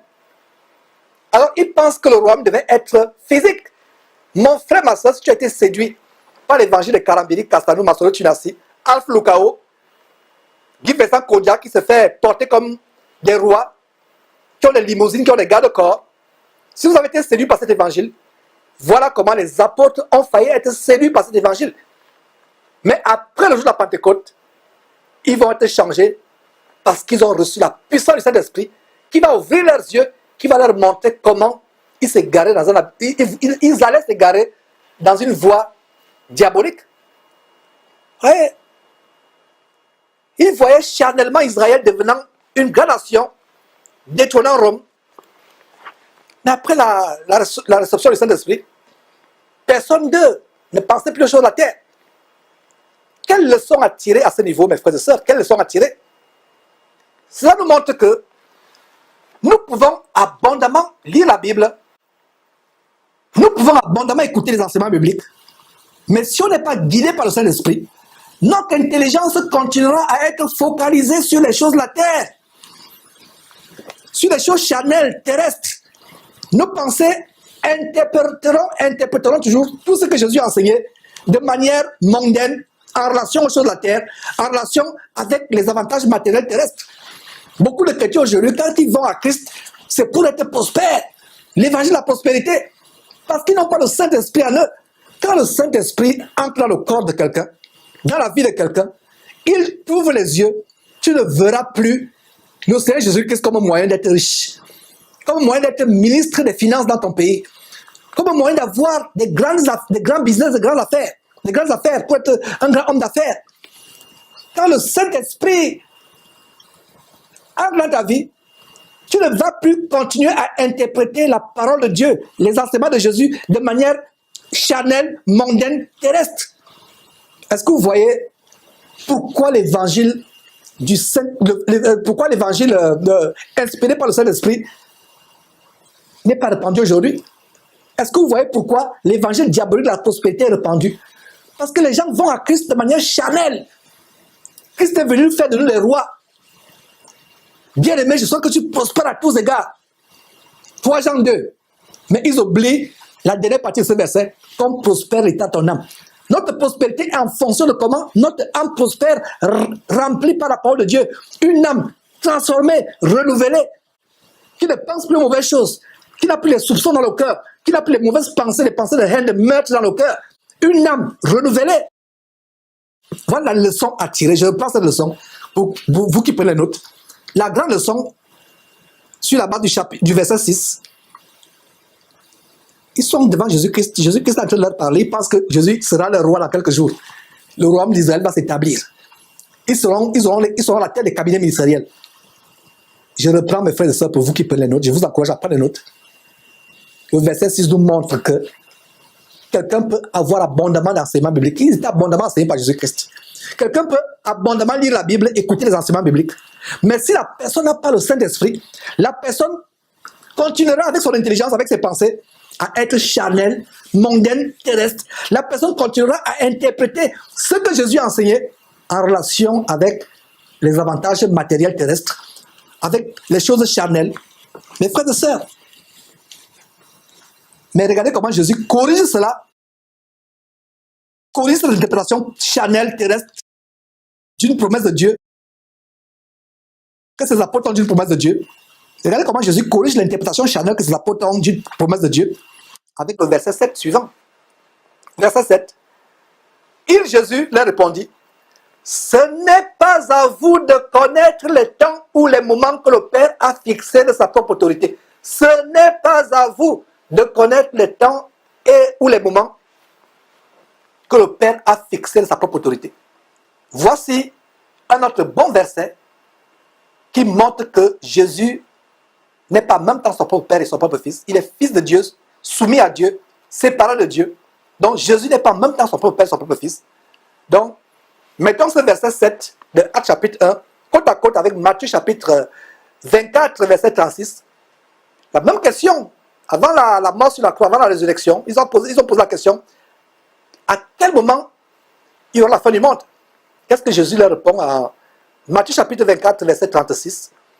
Pour ce qui est du jour ou de l'heure, c'est-à-dire la fin du monde, personne ne sait, ni les anges dans les cieux, ni le Fils, mais le Père seul. Le Père seul. Donc ainsi, Jésus lui-même ne savait pas à quel moment exact la fin du monde devait avoir lieu. On a fait des émissions en septembre, je ne sais pas quelle année, je ne sais pas si c'était 2015, je crois que c'était septembre 2015. Il y avait toute une vague de révélations comme quoi la fin du monde devait avoir lieu en septembre 2015. Cela m'a affligé. Il y a même des personnes, des bien-aimés frères, qui sont passés derrière Jésus-Christ TV, qui ont fait des émissions avec nous par le passé, qui ont mordu à cette maison-là. Il y a même 2 parmi eux qui sont partis voir leur employeur, leur patron, dire que patron, dans quelques jours, Jésus revient, c'est la fin du monde, je ne travaillerai plus, je vais m'en aller au ciel. D'autres ont même écrit des lettres à leurs parents, dit que papa, maman, je m'en vais au ciel, Jésus revient dans quelques jours. Septembre est passé, Jésus n'est pas revenu. Il y avait un gourou qui vendait même les livres. Jésus revient dans quelques jours, mais il faut vendre les livres. Pour savoir comment Jésus va faire, comment il va venir dans quelques jours, acheter ses livres. Lui, il savait que Jésus ne revenait pas. Mais même les personnes, au moins 2 personnes qui sont passées Jésus-Christ TV, les 2 ont dit à leur patron, Jésus revient dans quelques jours, patron, je démissionne. Je vais attendre Jésus avec ma famille. Il y a une sœur qui était anciennement pasteur ou pastrice qui s'est repentie, qui a été séduite. J'ai confronté la sœur. Pendant des jours et des jours, je disais, sœur, c'est avec les larmes que je confrontais la sœur. Comment peux-tu être envoûté par cet évangile diabolique de comment Jésus viendra en septembre, fin septembre, enlever l'église? Ça m'a affligé. Et quand le mois de septembre est fini, le mois d'octobre a commencé 2015, ces gourous viennent dire que non, on a fait l'erreur dans les calculs. On continue à calculer, on va vous donner les résultats prochainement. Attendez les prochains résultats. Et entre-temps, ces personnes avaient déjà dit à leur patron, Jésus revient dans quelques jours. Est-ce qu'ils vont encore retourner dire à leur patron, patron, on s'est trompé? réengage-nous, réembauche-nous. J'imagine ces patrons leur disant, nous n'engageons pas des services dans notre entreprise, nous n'engageons pas des fous dans une entreprise. Allez, ne revenez plus jamais ici, sinon je vais appeler la sécurité ou la police. Et à ces parents à qui, quelqu'un qui passait sur Jésus qui était pourtant, ils sont détournés. Aujourd'hui, l'un d'eux fait l'évangile de la prospérité. Il fait des séminaires de comment influencer le monde, comment devenir riche. C'est normal. Je me demande même si ces gens ont été chrétiens un jour. Donc, à celui-là qui dit à ses parents, Jésus revient, maman, papa, si vous ne me voyez pas dans quelques jours, je vais disparaître dans les airs. Jésus revient. Allez encore prêcher Christ à ses parents. Ses parents vont vous fermer la porte, ils vont envoyer leurs chiens, leurs bergers allemands, vous dévorer. S'ils sont en Afrique, ils vont vous verser l'eau du poisson écaillé. Parce qu'ils ne croient pas à vos bêtises. Regardez comment le nom de Dieu est blasphémé parmi les païens à cause des soi-disant chrétiens. Personne ne connaît le retour de notre Seigneur Jésus-Christ. Donc s'il y a un enseignement quelque part sur Internet, il y a un homme qui se lève, qui dit que j'ai vu le ciel et l'enfer. Jésus m'a dit, Jésus m'a parlé qu'il revient dans 2 mois, dans 3 mois, dans 4 semaines. Ne le croyez pas. Fuyez-le comme la mort. J'espère que vous me comprenez. Vous voyez comment le livre de Actes commence à nous montrer des grandes choses, nous mettre en garde. Regardez, Jésus leur répondit, ce n'est pas à vous de connaître les temps et les moments que le Père a fixé de sa propre autorité. Ça signifie qu'il y a des choses réservées à Dieu. Il y a le domaine réservé de Dieu. Il y a des gens qui viennent me dire, mais Georges, comment est le ciel? Qu'est-ce qu'il y a là-bas? Est-ce qu'on mange? Comment on va faire? Qu'est-ce qu'on va visiter? Je dis, oh frère, la Bible ne dit-elle pas que les choses cachées sont à Dieu? Les choses révélées sont à ses enfants que nous sommes. Ce que Dieu a caché, ne cherche pas, ne creuse pas. Et je réponds souvent à ces frères, si vous voulez savoir comment est le ciel, ce qui se passe là-bas, vivez la sanctification, recherchez la piété, éloignez-vous du mal, du péché, vous y serez et vous aurez votre réponse éternellement. Et ils se taisent quand je leur réponds comme cela. D'autres graissent les dents, mais d'autres qui aiment vraiment la parole de Dieu sont reconnaissants par rapport à ces réponses. Donc, si quelqu'un, je vous en supplie, quelqu'un vient vous dire que Jésus revient dans 2 mois, dans 3 mois, l'année prochaine, comme cet abominable prophète franc-maçon, sataniste William Branham, dont le nom est attaché à une abominable dénomination aujourd'hui, le branhamisme, combien de fois il a pronostiqué, ça c'est les pronostics comme les gens qui font la divination avec les esprits de Python, il a pronostiqué que Jésus devait revenir telle année, il rate, il dit à ses disciples, non, on va refaire les calculs, restez tranquille. Même chose, arrive, Jésus ne revient pas à la nouvelle date qu'il a donnée, ainsi de suite.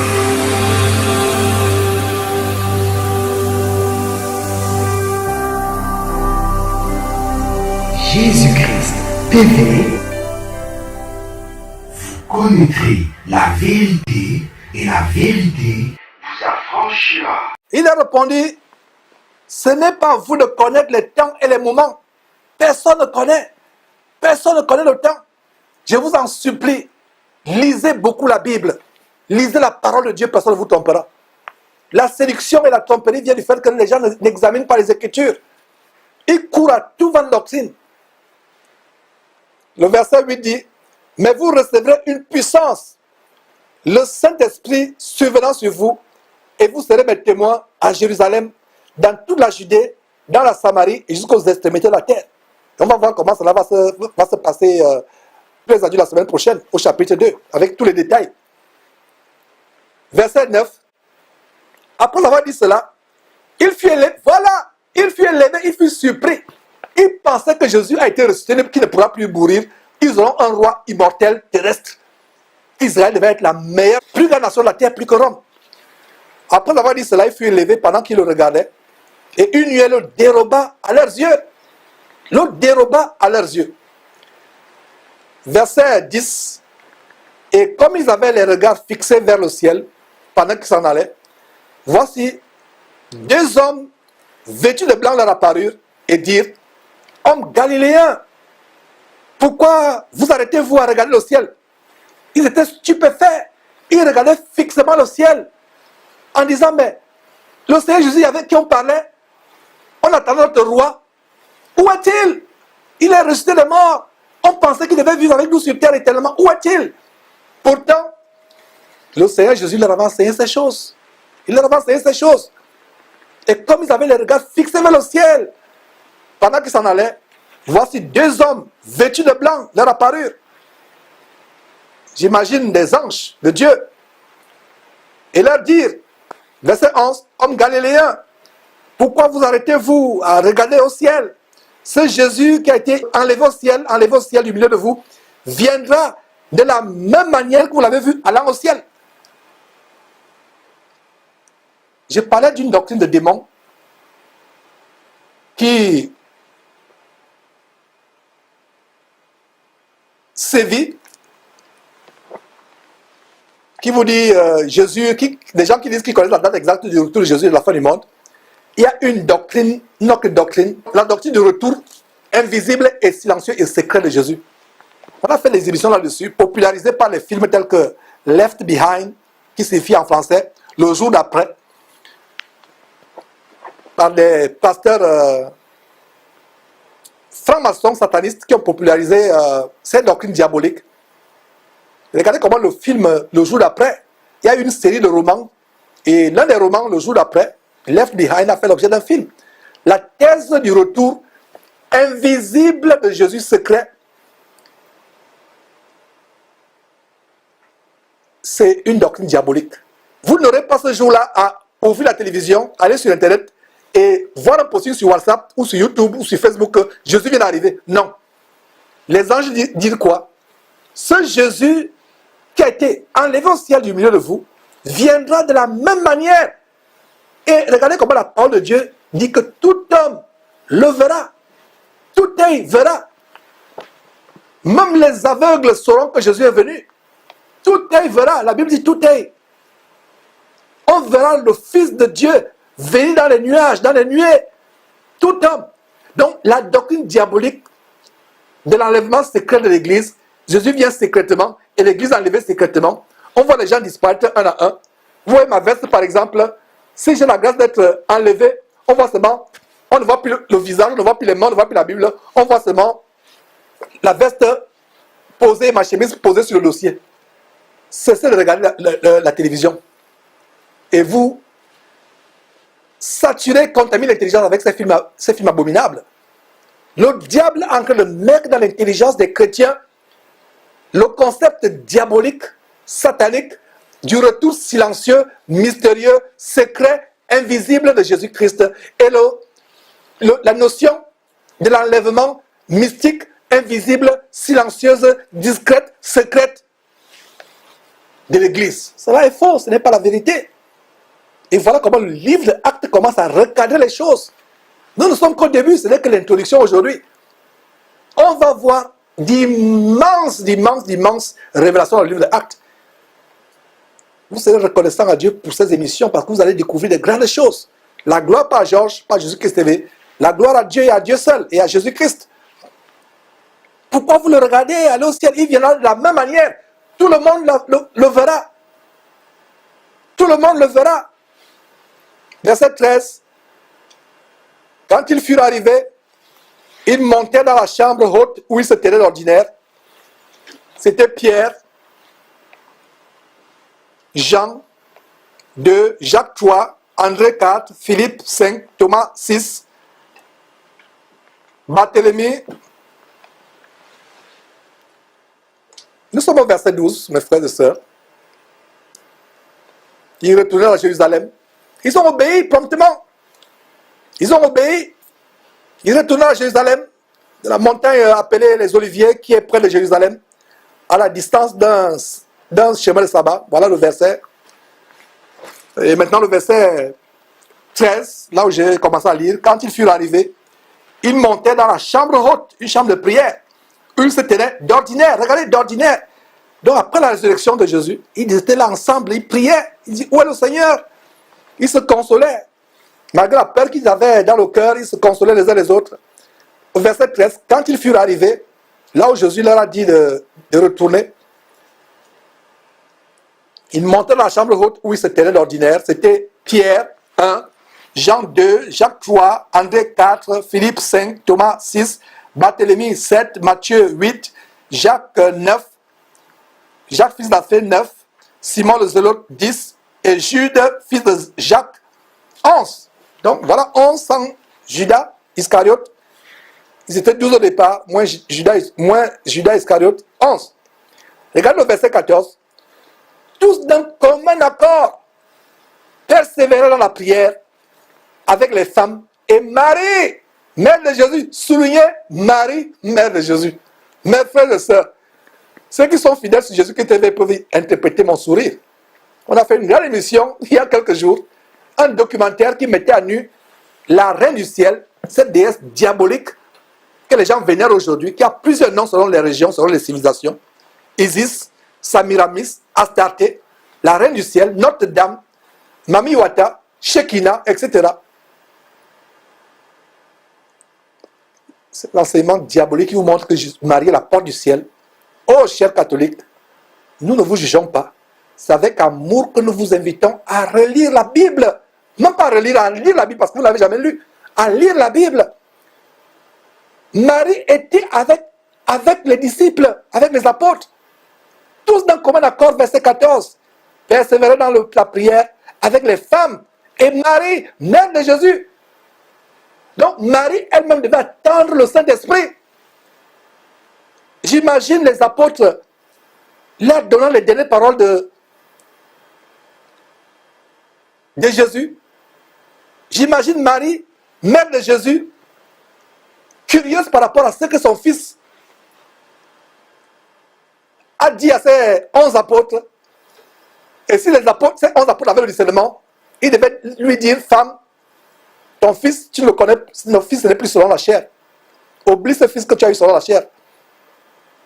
Il est autre actuellement et il est monté au ciel. Voilà le verset qui montre que, on vient de lire le verset qui montre que Jésus est monté au ciel. Verset 10 et 11. Mais voilà Marie au ciel, non. Oh Seigneur, pendant les années, j'ai fêté l'Assomption pensant que Marie était montée au ciel. Je n'avais jamais lu ce verset qui disait qu'après la résurrection, alors que Jésus est monté au ciel, Marie se réunissait avec les disciples, les apôtres, dans la chambre haute, attendant elle aussi le Saint-Esprit. Dans quelle Bible est-il écrit que Marie est montée au ciel? Je n'avais jamais lu ce verset. Si j'avais lu ce verset, 13, qui dit que Marie, mère de Jésus, se rassemblait avec d'autres femmes, avec les apôtres de Jésus, j'aurais abandonné la mariologie plus tard dans laquelle je me suis vautré pendant des années. J'aurais abandonné la mariologie pendant des années. Je n'aurais jamais été mariologue dans ma vie. On avait des statues de Marie dans la maison. On s'agenouillait devant Marie.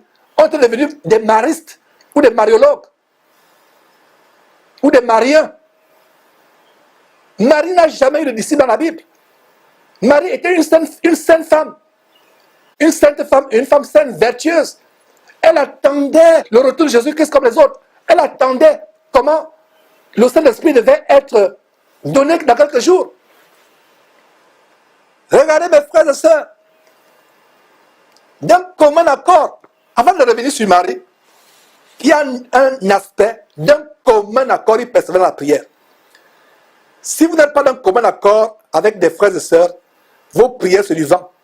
Et c'est un message qui va donner de plus en plus dans les enseignements à venir, de comment l'accord entre les frères et sœurs est tellement important. Ils persévèrent d'un commun accord. Quand il y a les querelles parmi les frères et sœurs, quand il y a les accusations, des soupçons et autres, on n'est pas d'un commun accord. On ne peut pas prier ensemble s'il n'y a pas un accord. La base de la prière, la puissance, c'est pour ça que la plupart des églises aujourd'hui se transforment en des maisons de joie. C'est des clubs de copinage. On vient là pour avoir du bon temps, pour manger, pour boire et pour papoter, raconter n'importe quoi, pour se détendre, pour rigoler, pour rire, pour échapper à la solitude, être avec les gens, avoir une nouvelle famille, avoir des copains, des copines. Non! S'il n'y a pas un accord, les mêmes pensées, les mêmes sentiments, il n'y a pas de haine, il n'y a pas de jalousie, il n'y a pas d'envie, il n'y a pas de soupçon, il n'y a pas de manque de pardon. Voilà comment la puissance de Dieu se manifeste au point où, quand les apôtres priaient, l'endroit où ils priaient tremblait. L'endroit où ils priaient tremblait de puissance. Aujourd'hui, qu'est-ce qui fait trembler les endroits où les chrétiens se réunissent? C'est les tambourements de batterie. Les haut-parleurs qu'on met à 2000, 3000, 4000, 5000, 10 000 décibels. Les murs tremblent maintenant. Non seulement les murs tremblent, le derrière tremble aussi. Tournoie et tremble. Au rythme de cet tambourinement de batterie, de ronronnement de basse. Il y a la jalousie dans le cœur des gens. Il y a la haine. Il y a la concurrence, la rivalité. Les gens ne changent pas. Qu'est-ce qui fait trembler les murs? La guitare basse. Qu'est-ce qui fait trembler les murs? La batterie. Qu'est-ce qui fait trembler les murs? Les baffles géants qu'on a mis à 10 000 décibels. On a mis le volume à fond. Les voisins ne peuvent même plus dormir. Le volume est tellement à fond que ça part arracher la toiture de la maison. Et des maisons avoisinantes. Mais il y a le péché. Il y a les querelles. Il y a la convoitise. Il y a la débauche. Il y a les pensées impures les uns avec les autres. Les pensées sexuelles les uns avec les autres. Tout sont de mauvaises choses. Mais c'est seulement la batterie qui fait trembler la maison. Ce n'est plus la puissance de Dieu. Pourquoi? Parce qu'ils ne sont pas d'un commun accord. Il n'y a pas d'harmonie entre eux. Mes frères et sœurs, le livre de Actes va établir le fondement de l'église primitive. Et je lancerai un appel presque chaque jour, je commence à le faire aujourd'hui, aux frères et sœurs qui peuvent rejoindre Jésus-Christ TV, avec qui nous pourrons établir, mes frères et sœurs, des églises de maison à gauche, à droite, sur le modèle du 1er siècle. Ce n'est pas de manière seulement théorique qu'on va exposer le livre de Actes. Ma prière, c'est qu'au fur et à mesure qu'on va, semaine après semaine, dans le livre de Actes, qu'on commence à mettre cela en application. Que les chrétiens qui ont les maisons disponibles, qui remplissent les critères d'être un berger, parce qu'il y a les critères dans 1 Timothée chapitre 3, titre chapitre 1. Allez lire 1 Timothée chapitre 3, allez lire titre chapitre 1, pour voir les critères, comment être un berger. Soit un ancien, soit un berger dans une église de maison. Donc ma prière, c'est qu'il y a des gens qui nous contactent, qui ont des maisons disponibles, comme le frère Francis Yetendi en République centrafricaine. Par la grâce de Dieu, je passerai l'annonce dans quelques heures ou demain ou après-demain. Il s'est approché de moi. Sa maison est ouverte pour les chrétiens du côté de Centrafrique. Je ne sais pas s'il est à Bangui ou dans une autre ville. Et nous allons causer, et si ce frère lui-même il reconnaît qu'il remplit les conditions bibliques de 1 Timothée chapitre 3 ou de Tite chapitre 1, c'est ainsi que nous pourrons recommander les gens là-bas. Il y a des chrétiens aujourd'hui qui se retrouvent seuls. Ils n'ont pas de gens avec qui communier, que ce soit en France, que ce soit au Cameroun, un peu partout. Ma prière, c'est que ce livre Actes nous amène à établir les églises de maison, ville après ville, village après village. Ce ne sera pas seulement la théorie, ce sera la pratique. Parce que la Bible, le Saint-Esprit nous recommande dans le livre de Jacques.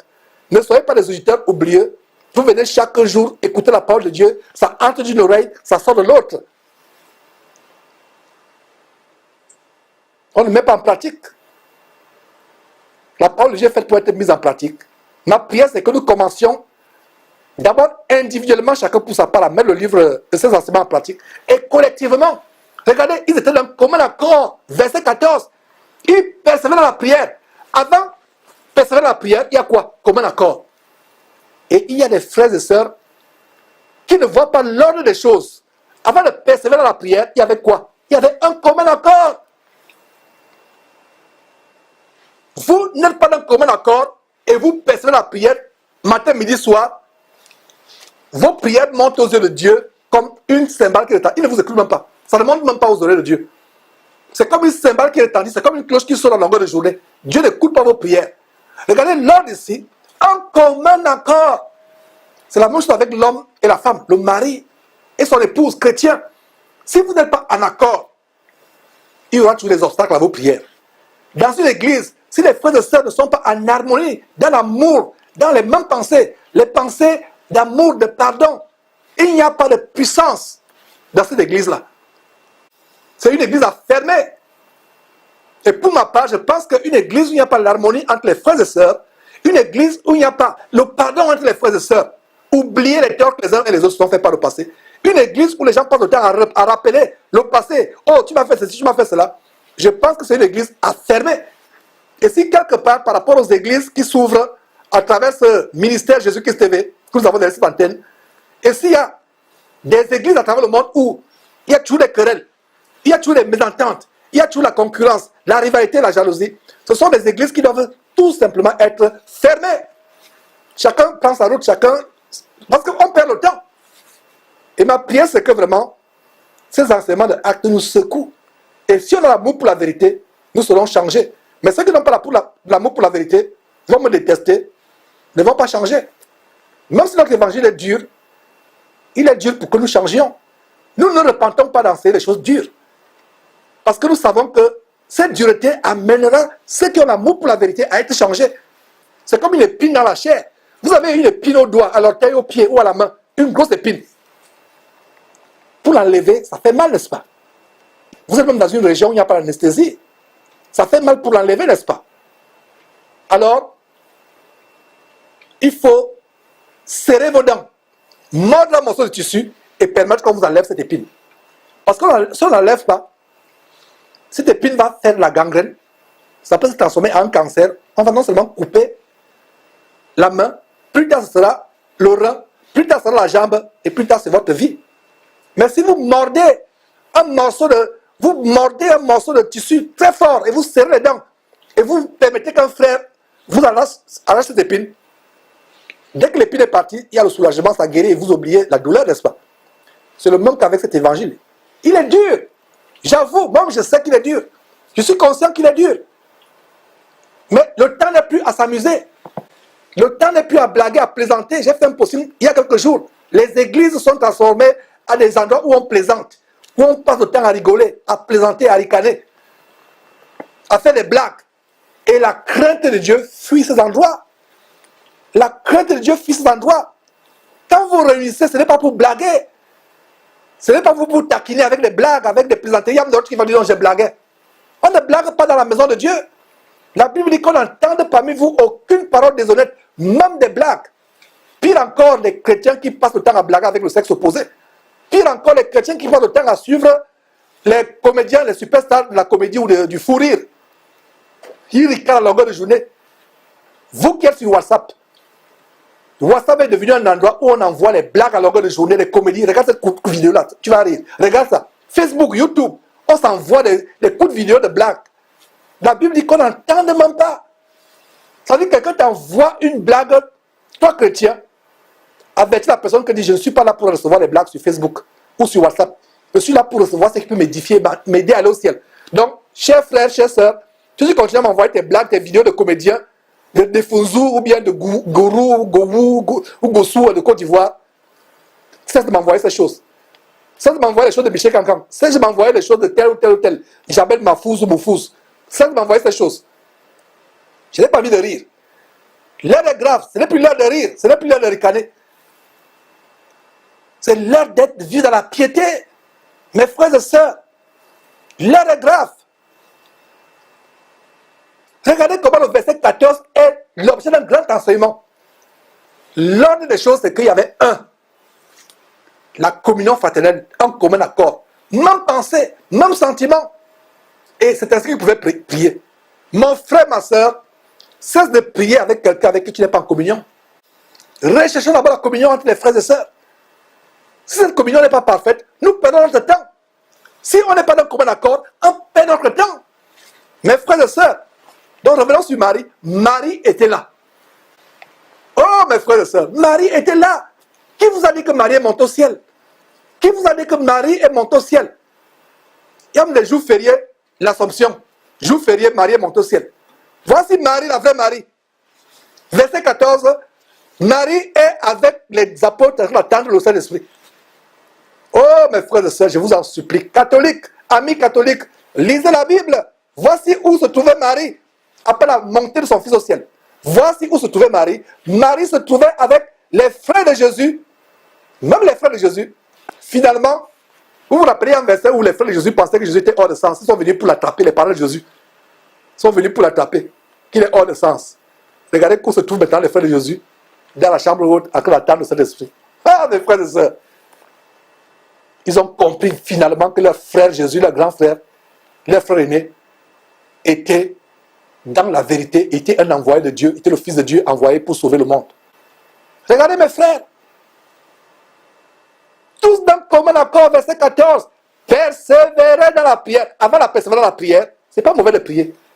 Si on peut prier tous les jours, matin, midi, soir, c'est bien. Mais avant de prier, première chose, avant de prier, commun accord. Pas de rivalité dans le cœur, pas de jalousie dans le cœur, pas de querelle dans le cœur. Soyons prompts à oublier le tort qu'un frère ou une soeur nous a fait par le passé. Aimons-nous les uns les autres ardemment. Voilà ce qui produit le commun accord. Mais s'il n'y a pas un commun accord, c'est du vent. C'est du vent. Ne priez même pas, vous perdez votre temps. Tous dans le commun accord, persévérez dans la prière avec les femmes et Marie, mère de Jésus, et avec les frères de Jésus. Verset 15. Et tout simplement le verset 15 jusqu'au verset 23 nous montre le choix de celui qui devait remplacer Judas, qui est allé se pendre, qui s'est retiré pour se pendre. Donc, comme cette étude verset après verset, je me ferai le devoir de lire verset après verset, mes frères et sœurs. S'il y a un petit détail à expliquer, je vais expliquer. Mais là, nous allons finir, nous sommes plus loin de la fin de l'enseignement. Nous allons terminer en lisant comment ils choisissent le remplaçant de Judas. Verset 15, en ce jour-là, Pierre avait quelqu'un qu'on considérait comme ayant l'autorité parmi les frères. Donc, en ce jour-là, Pierre se leva au milieu des frères. Et le nombre de personnes réunies était environ combien? 120. Voilà, 120. Ça confirme ce qu'on a vu au verset 14. Il y avait Marie, mère de Jésus, qui était là. Il y avait les frères de Jésus qui étaient là. Il y avait les apôtres qui étaient là. Et donc les disciples. C'est pour ça que le verset 15 dit, en ce jour-là, donc quelques jours avant la Pentecôte, où ils devaient recevoir le Saint-Esprit, en ce jour-là, Pierre, et je rappelle en passant qu'ils ont reçu le Saint-Esprit 10 jours après la montée de Jésus au ciel. Donc 50 jours après la résurrection de Jésus-Christ. Donc qu'est-ce qui se passe? Je reprends. Jésus est ressuscité. Pendant 40 jours, il apparaît aux disciples pendant 40 jours. Et au chapitre 1 de Actes, il leur dit que dans peu de jours, ils recevront le Saint-Esprit. Donc 10 jours après la montée au ciel, donc 10 jours après 40 jours, c'est là où ça coïncide avec le jour de la Pentecôte, c'est là où il reçoit le Saint-Esprit. Donc dans peu de jours, donc c'était 10 jours. Donc le Saint-Esprit est descendu 50 jours après la résurrection du Seigneur Jésus, 10 jours après la montée de Jésus au ciel. Notez très bien cela, mes frères et sœurs, la séquence, si ça peut vous aider. Si ça peut vous être nécessaire. Donc, regardez comment ils étaient environ 120. 120 au départ. Les disciples qui croyaient en Jésus étaient là. Les femmes qui servaient Jésus, qui aimaient Jésus étaient là. Marie était là. Les femmes qui adoraient Jésus étaient là. Les frères de Jésus étaient là. Les 11 apôtres étaient là. Et d'autres disciples, au total, environ 120. Les personnes réunies, hommes et femmes. 120. Et il dit, verset 16, hommes frères, il fallut que s'accomplisse ce que le Saint-Esprit dans l'Écriture a annoncé d'avance par la bouche de David au sujet de Judas, qui a été le guide de ceux qui ont saisi Jésus. Il était compté parmi nous. Il avait pas le même ministère. Verset 18, cet homme ayant acquis un champ avec le salaire du crime est tombé, s'est rompu par le milieu du corps. Et toutes ses entrailles se sont répandues. Il a acquis un champ avec le salaire du crime. Un champ. C'est la même chose aujourd'hui des pasteurs qui vendent Jésus. Avec l'argent de la vente de Jésus, ils veulent acheter les terrains pour construire des grands temples, alors que nous sommes le temple de Dieu. Voilà, ils suivent la voie de Judas et non pas la voie de Jésus. Voilà, il a acquis un champ. Avec quoi? Le salaire du crime. Quel crime? Vendre Jésus. Il y a des gens qui vont me dire, mais Georges, comment c'est faux, pasteur, que tu dénonces vendre Jésus? Allez lire Apocalypse chapitre 19, verset 13. Vous allez comprendre que Jésus, c'est la parole de Dieu. Donc, ils vendent Jésus en vendant leur cours biblique, en vendant leurs livres, en vendant tout ce qui soi-disant reçoivent de Dieu, mais ce n'est pas le Dieu avec des grands D, c'est le Dieu avec petit D. Ils vendent tout. Ils vendent le nom de Jésus. Jésus est devenu un moyen de commerce. Donc, ils font comme Judas. Ils vendent Jésus comme Judas a vendu Jésus. Et avec cet argent-là, ils veulent construire des grandes chapelles, des temples qui sont que les habitations de démons. Donc cet homme, verset 18, ayant acquis un champ avec le salaire du crime, est tombé, s'est rompu par le milieu du corps, et toutes ses entrailles se sont répandues. Verset 19, la chose a été si connue de tous les habitants de Jérusalem que ce chant a été appelé dans leur langue Hakeldama, c'est-à-dire chant du sang. Chant du sang. Tout ce que les gens obtiennent en vendant les évangiles, en vendant les enseignements bibliques, en vendant les livres, en vendant les CD, soi-disant les musiques chrétiennes, ce verset de la Révélation, c'est l'argent du sang. Et si vous suivez un pasteur qui a vendu un livre, si vous suivez quelqu'un qui a vendu un CD concernant les enseignements, avant d'aller vous baptiser, si vous suivez son séminaire payant, c'est l'argent du sang. C'est le sang, c'est le sang, c'est le sang, mes frères et sœurs. Que le sang de Jésus-Christ vous purifie de ce sang diabolique qui va vous amener en enfer. Verset 20. Or, il est écrit, regardez, 120 hommes, les femmes qui suivaient Jésus, qui aimaient Jésus étaient là. Marie, mère de Jésus, était là. Les frères de Jésus étaient là, les 11 apôtres étaient là, les disciples étaient là. Environ 120 personnes. Pierre se lève, donc il continue à parler à la foule, à l'assistance des chrétiens. Verset 21, il faut donc que parmi ceux qui nous ont accompagnés tout le temps que le Seigneur Jésus a vécu avec nous, depuis le baptême de Jean jusqu'au jour où il a été enlevé du milieu de nous, il y en a un qui nous soit associé comme témoin de sa résurrection. Verset 23, ils en présentèrent deux. Joseph appelé Barsabas, surnommé Justus, et Matthias. Verset 24, puis il fit cette prière. Seigneur, toi qui connais le cœur de tous, désigne lequel de ces deux tu as choisi, afin qu'il ait part à ce ministère et à cet apostolat que Judas a abandonné pour aller à son lieu. Ils tirèrent au sort, et le sort tomba sur Matthias, qui fut associé aux 11 apôtres. Voilà. Ils ont prié avant de tirer au sort. Ils n'ont pas tiré au sort en faisant la loterie selon le monde.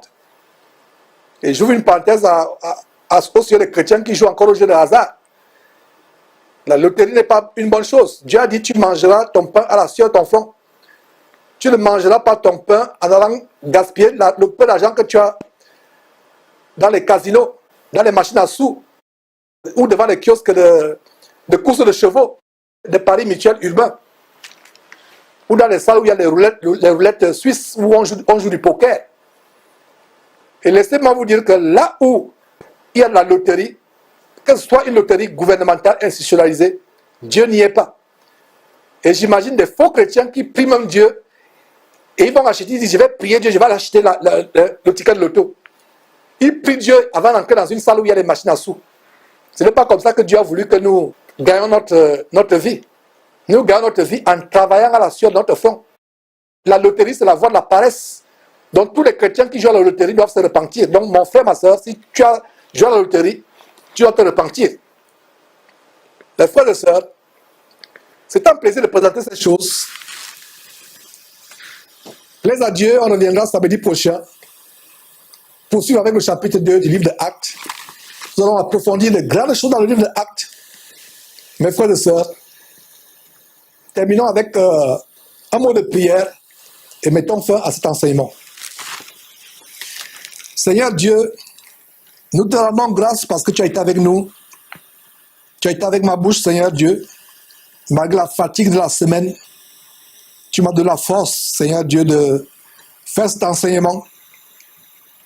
Seigneur, que cet enseignement ne soit pas en vain. Seigneur, pardonne tous les lapsus, tous les glissements de langue. Fortifie ma bouche, fortifie ma langue, Seigneur Dieu. Afin que cette série que nous avons engagée soit une grande bénédiction pour tous ceux qui la suivront, Seigneur Dieu. Merci pour tous ceux qui nous assistent de quelque manière que ce soit techniquement ou par notre finance, afin que cette parole continue à être donnée. Seigneur, bénis-les, remplis-les de ta grâce. Seigneur, délivre ceux qui ont besoin de délivrance. Guéris ceux qui sont malades, nous t'en supplions, Seigneur Dieu. Rends ce studio invisible, Seigneur Dieu, et tous ceux qui travaillent derrière ce studio ici à Houston, ou ceux qui travaillent avec nous depuis d'autres pays dans le monde. Seigneur, merci pour toutes choses, au nom de Jésus-Christ. Amen. Donc, mes frères, plaise à Dieu. Nous reviendrons dans une semaine, plaise à Dieu, si nous sommes toujours en vie, ou si Jésus-Christ ne revient pas entre-temps, parce que nous l'attendons tous les jours.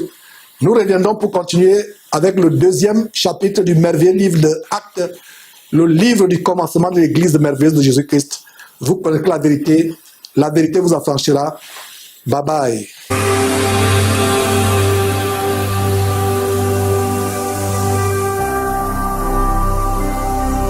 Jésus-Christ TV, vous connaîtrez la vérité et la vérité vous affranchira.